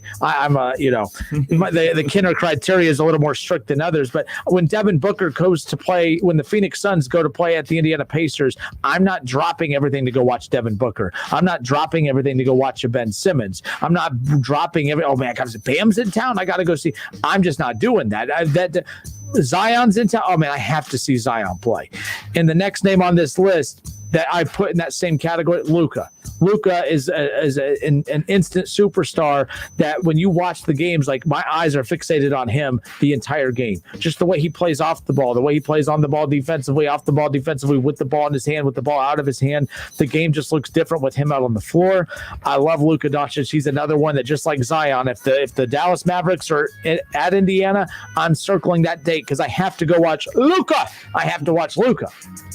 Number 3. And again, box office, star power. I know he hasn't played. He's the Joe Burrow of the NBA right now. And the way that Bengals fans are excited about Joe Burrow, despite the fact that he didn't play a full season, this is how I feel about this individual. This individual comes from a family that is that they are no strangers to the scene of attention. I mean, they had their Ball in the Family reality show on Facebook. They still do. In fact, here in Dayton at Trent Arena, any fan that attended the Flying to the Hoop High School Basketball Showcase that season, there were fans a part of that little reality show that was his family show, Ball in the Family. LaMelo Ball is a superstar. LaMelo Ball, mainly because of the way that he plays. He's already had a name coming into the league, but there's not a lot of names like Kevin. Even if you go to non-basketball fans, I don't think Luka rings a bell with non-basketball fans. I think the Ball family does, because you either hate them or you love them. There's really no in between, but you know who they are. Zion, I feel like, is at the point where he's like LeBron, where you bring him up to non-basketball fans, they're going to know who Zion is. I think. I may be premature on that. Oh, you're giving me the middle fingers, huh? The middle finger rating. I think the LaMelo is the most popular out of these guys. But look what he was doing as a rookie. Oh, yeah, for sure. I mean, that position, he makes his teammates better. LaMelo, no doubt about it. He makes his teammates better, and he's very exciting. Super exciting. No doubt about it. No doubt about it. He's super exciting. All eyes are on him. I mean, it was because of everything that his dad said. And, his brother came into the NBA, and you got to give his dad a lot of credit. He's been saying from Jump Street, he's the best one. And it looks like he is the best one. So Yeah, everyone was like, man, he's not really giving a lot of attention to LaMelo. He's talking up. It's because he had to overhype the other brother to get him drafted as high as he did. He knew he didn't have to work as hard. But, I mean, two talented players right there. Now, it's a top 5 list. I want to just stop my list right there. I don't think that any other name under the age of 25 has the star quality that LaMelo, Luka, and Zion have. Doesn't mean that they're not good. My argument about this all the time that we get into is, like, you are mesmerized by the talented players all over the place, and I am too, but I just say I could find talented players. It's the NBA. It's the best players in the world. There are talented players on every roster. You could find talented players anywhere. But what you can't find is box office anywhere. What you can't find is a draw. What you can't find is the qualities that Zion, Luka, and LaMelo bring to the table. So I'm going to fill out my top 5, but I think I would love to just stop it right there because I do not think that any other players under the age of 25 have the same draw star power that Zion, Luka, and LaMelo do. I think those 3 are going to be the face of the NBA in the next, over the next 10 years as we start to see the career of Kevin Durant and LeBron James kind of come to an end. And I think Zion's going to be the face of that. And sometimes being the face doesn't always mean that you are the best player, but it's the popularity contest. So number 4 on my list is Devin Booker, as I talked about. I have Devin Booker under the age of 25. I was between him and Donovan Mitchell. Donovan Mitchell, his story reminds me of Dwayne Wade, where Donovan Mitchell and Dwayne Wade both had very good rookie years. And then it was that it took the playoffs as rookies. I mean, hell, that was when Dwayne Wade was a rookie. He was playing with Grant and Lamar Odom. Yep. And I remember watching those playoff games, and it was like a coming out party for him. And that's what happened with the Jazz and Donovan Mitchell. So I have Devin Booker, Donovan Mitchell right there is almost the same type of player. Devin Booker's story is kind of fun because he was just a glorified role player, and then all of a sudden you don't see that often. You're either a star right away or you're not, and you're a role player right away and you remain a role. Devin Booker was a role player to start and then emerged as a star. He just kind of unfolded that way. That's why I'm fascinated by him. And then Ben Simmons at number 5 for me for the reasons that you said. Everyone focused, and you literally took the words right out of my mouth. Ben Simmons, the first thing we do with Ben Simmons is he can't shoot a 3. We talk about all the things he can't do instead of realizing that what he can do. He's the same size as LeBron. He doesn't shoot, doesn't need to shoot. One of the best passers in the game. He literally makes his teammates better. And my thing is it's the NBA. You average 80 shots a game. If he doesn't shoot a 3, so what? You have 7, 8 other guys that can shoot 3s too. I'll never understand. That's why they got Seth Curry on their team to shoot 3s. They're like, oh, well, then the guys just drop back and it hurts the offense. Stop it. You stop. If it still gets to the paint. You can't score against, And because he's just taller than half the people guarding him because he plays the point at times. So my thing, I'm a big Ben Simmons fan because I think he's one of the most unique talents in the NBA. You can't stop him. It's very difficult. Like with the Devin Bookers, there's a lot of play. If you've played against Devin Booker, you've played against pretty much every star player in the league. They're all very similar. Not disrespecting. I'm just saying there's so many good players in the NBA, but I do not feel like there are superstars. To me, Zion, Luka, LaMelo are my superstars, and I just think it's where it stops. So I only have a 3-person list. We're supposed to have 5, so I added the other 2. But the NBA has talent galore all over the place, by the way, and it's just like, for instance, like James Harden. James Harden is a draw with the way we talk about him, but I'm not dropping it. I feel like I put James Harden, who's at least won an MVP. James Harden, Devin Booker, Donovan Mitchell. Harden's better than those guys, but like I just feel like, unfortunately, they're good, but I'm not dropping everything to go watch those guys. Russell Westbrook, he's unique. There's no other Russell Westbrook in the league. I would pay to watch Westbrook before Harden because there's a lot of Hardens in the league. There's a lot of scorers in the league. A lot of guys that are just sick from behind the 3-point line in the league. Steph Curry's built different. He just looks different out on the floor. He doesn't look like your typical NBA player. That's why he's a draw. Klay Thompson is good. Everyone's saying, Klay Thompson's like Devin Booker. Once Klay Thompson leaves the nest and goes and is the star on a team, Klay Thompson will be like Devin Booker, where good. You are fortunate to have him on your team, but I'm not dropping everything to go watch Klay Thompson or Devin Booker. How much does personality play into that? Kawhi and Tim Duncan would say that I can't say that it doesn't matter because it does.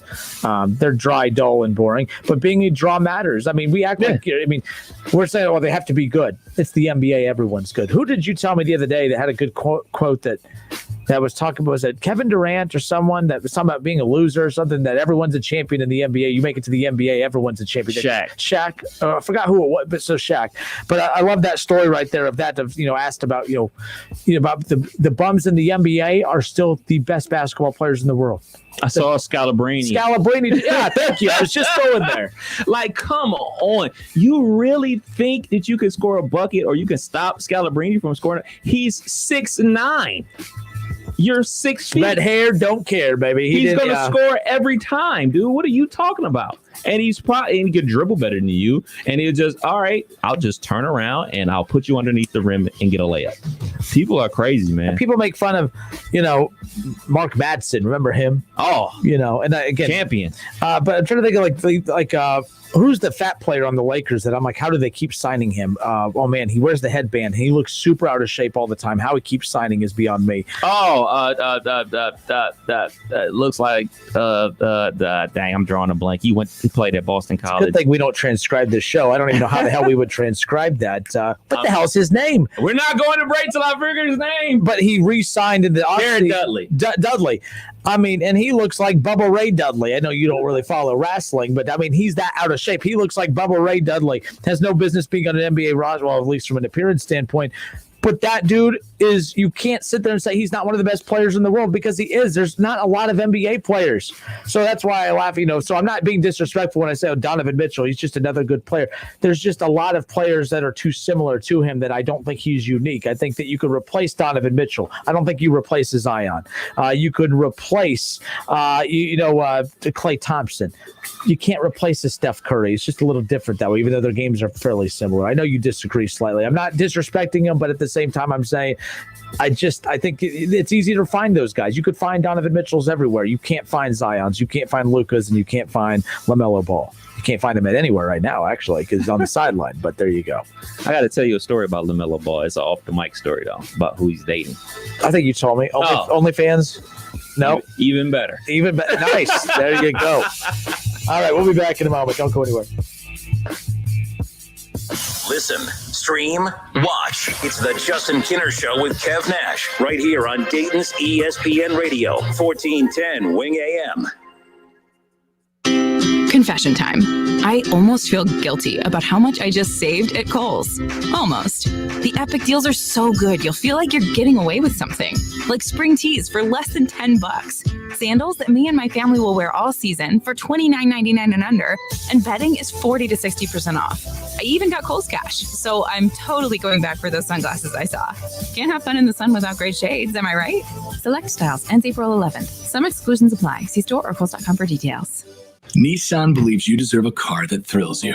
So we have to ask, does your car thrill you? When you hit the pedal, do you get something back? A chill in your spine, goosebumps on your goosebumps. When you take off, do your fingers tighten around the steering wheel? Does your heart beat in your stomach and your breath catch in your chest? Does driving make you feel alive? Because it should. And if your car doesn't thrill you, ours will. This is the new Nissan. Receive a $5 rebate by trading up any non-contact thermometer toward an Exergen temporal scanner purchased at any retailer. With COVID continuing to spread, nothing matters more than having an accurate thermometer that's backed by more than 80 published peer-reviewed clinical studies, like the Exergen temporal scanner. Even after getting the COVID vaccine, you should be monitoring for fever to make sure you are protected. Keep your family and yourself safe by trading up your non-contact thermometer for an accurate temporal scanner and a $5 rebate from Exergen, where accuracy matters. Details at Exergen.com.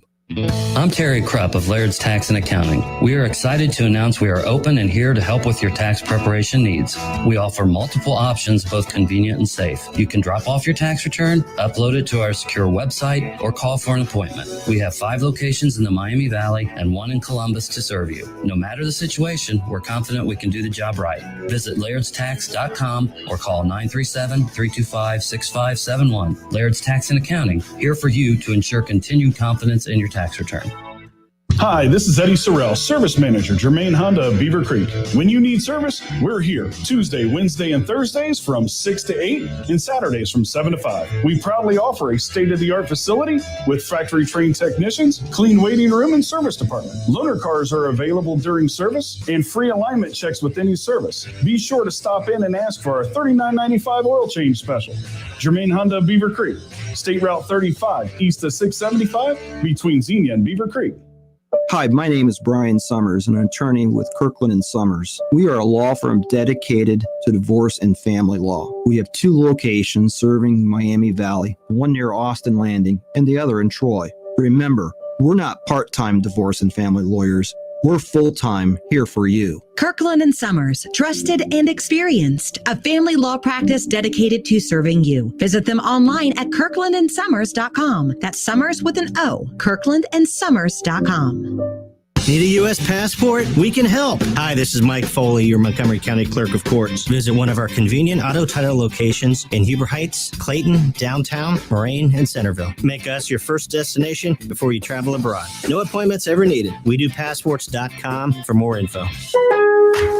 Lowe's Spring Fest is here. We've got $10 off gallon cans or $40 off 5-gallon pails on select interior and exterior paints, stains, and coatings. And appliance special values plus free local delivery on appliances $3.96 or more in store and online. Lowe's, home to any budget, home to any possibility. Offers valid through 4/14. Actual paint sizes are 116 to 640 fluid ounces. Exclusions apply. See Lowe's.com/rebates for rebate terms and conditions. For appliances, restrictions and additional fees may apply. See Lowe's.com or store for details. U.S. only.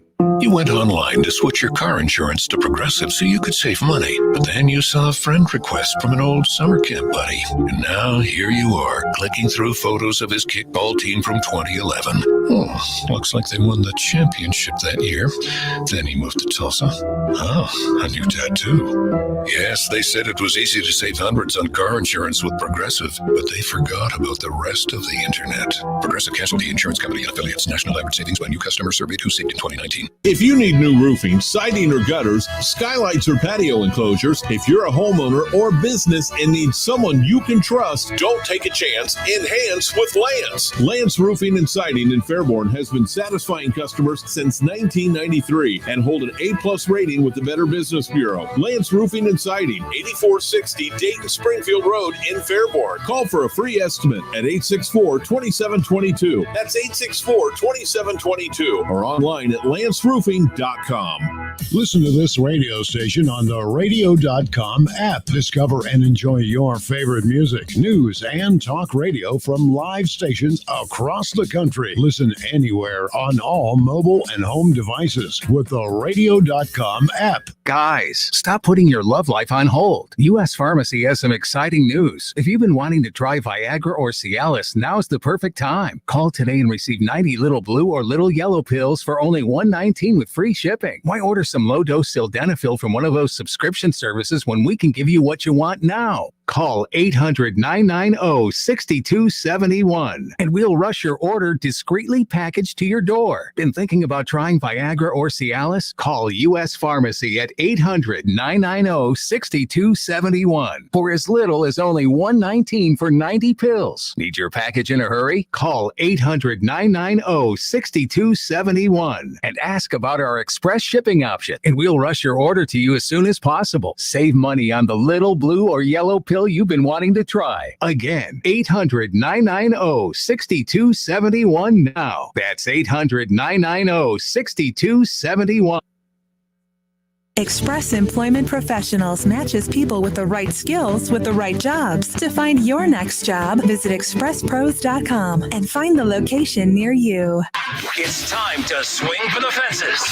Want to win $1,000? Be listening weekdays once an hour starting at 6 a.m. for the winning word and enter it at wingam.com. It's the Swing for the Fences $1,000 a day giveaway right here on Dayton's ESPN radio station, 1410 Wing AM.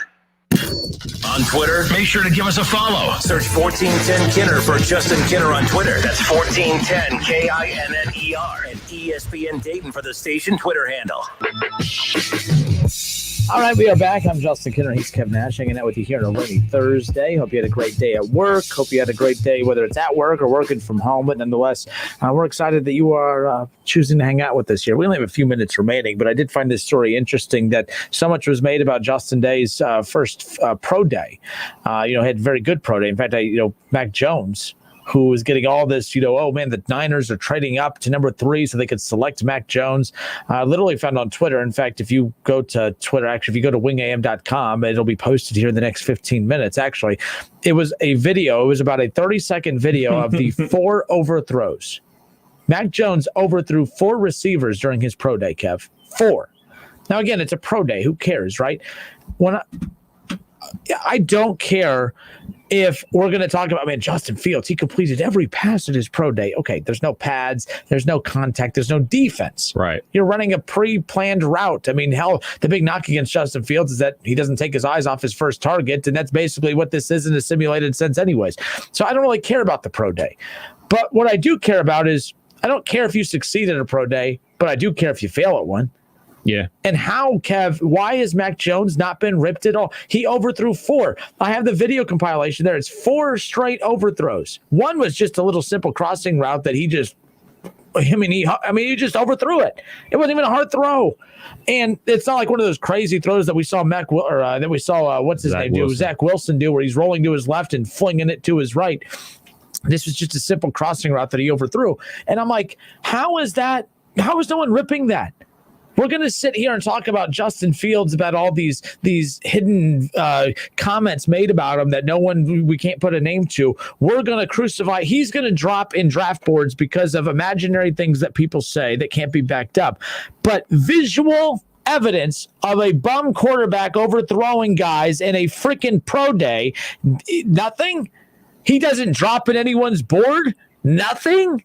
In fact, after the pro day, after he overthrew 4 freaking wide receivers in a stupid pro day, he's number 3 on all the mock draft boards out there. But Justin Fields, who kicked ass in his pro day, because of some anonymous sources, now he's out of the top 10 and dropping to the Patriots at number 14 or wherever the hell it was, like he's Dwayne Haskins or something. This is ridiculous. When I saw those tapes, I'm like, is it just the same overthrow 4 times? I'm like, no, it was 4 different routes. He overthrew 4 guys. Again, if you succeed at a pro day, I don't care. I don't need a pro day to know that you're athletic, that you run fast, that you can jump high, and that you're super athletic. I don't need a pro day to know that about you. But if a pro day exposes you, that you overthrow receivers when there's no pressure on you, hell, that was the big knock. That's who I've been saying about Mac Jones all along. He hasn't been pressured. He played on one of the best teams of all time in Alabama. Not one of the best programs. Yes, one of the best programs, but literally one of the best teams. Every receiver he threw to, especially in the national championship game, it seemed, was wide open. He didn't lead anybody. He didn't have any lead passes. He wasn't leading you to the sideline. They were wide open at the sideline. They were wide open in the middle of the field. They were wide open in the end zone on more than one occasion. Some of those passes versus us. What was that wild noodle arm whenever they were playing in the national championship game? My goodness. So, Kev, that's what's frustrating is I'm watching a guy move up boards with video evidence of overthrows against no defense and again with no pads on and no pressure, but all the evidence of the world of what freak athlete Justin Fields is, all the success on and off the field, the navigating by himself, the hashtag we want to play movement. He's solely responsible for why the Big Ten played. If Justin Fields doesn't put himself out there to put the pressure on the Big Ten, there is no Big Ten season this past fall. This is BS. And I actually was against those. Orlovsky and Maya still did nothing wrong. I have no problem with what Orlovsky did. Orlovsky did what every reporter does. My sources are telling me. I know you may not like what his sources were telling him. I don't blame him for that. But what I do blame is that when people hear those things, they move you down on the board. Mm-hmm. But when you see some fat quarterback who has not had to work, didn't have to work all year for anything because his receivers were wide open, he moves up the board. I'm sorry. This is just stupid. This is about as close to a Buckeye homer as I'll ever be because I find this absolutely ridiculous. I don't understand it either, man. The biggest thing for me is it seems like Justin Fields is being marked. Mm-hmm. Like it seems like, all right, this is the guy we're going to pick on because for months, everybody conceded that Trevor Lawrence was going to be the number 1 pick. Well, if you want to talk about film, we can go back and look at Trevor Lawrence film. And there's games where he didn't throw the ball well. He didn't pick up the blitz. He didn't read the defense correctly and check down. So they're not doing that. And now they're enamored with Zach Wilson and the athletic throws that he made his pro day and everything like that. And the same thing with Trey Lance. And then nobody's talking about the fact that he only started one season at his school and everything like that. It just seems like they zeroed in on Justin Fields for whatever reason, and he's the guy that they're just going to continue to bash no matter what. And we talked about it this entire time, but his draft process, he's had, in my opinion, 2 bad games. He had a bad game versus Indiana and a bad game versus Northwestern. I necessarily don't think that he had a bad game versus Alabama.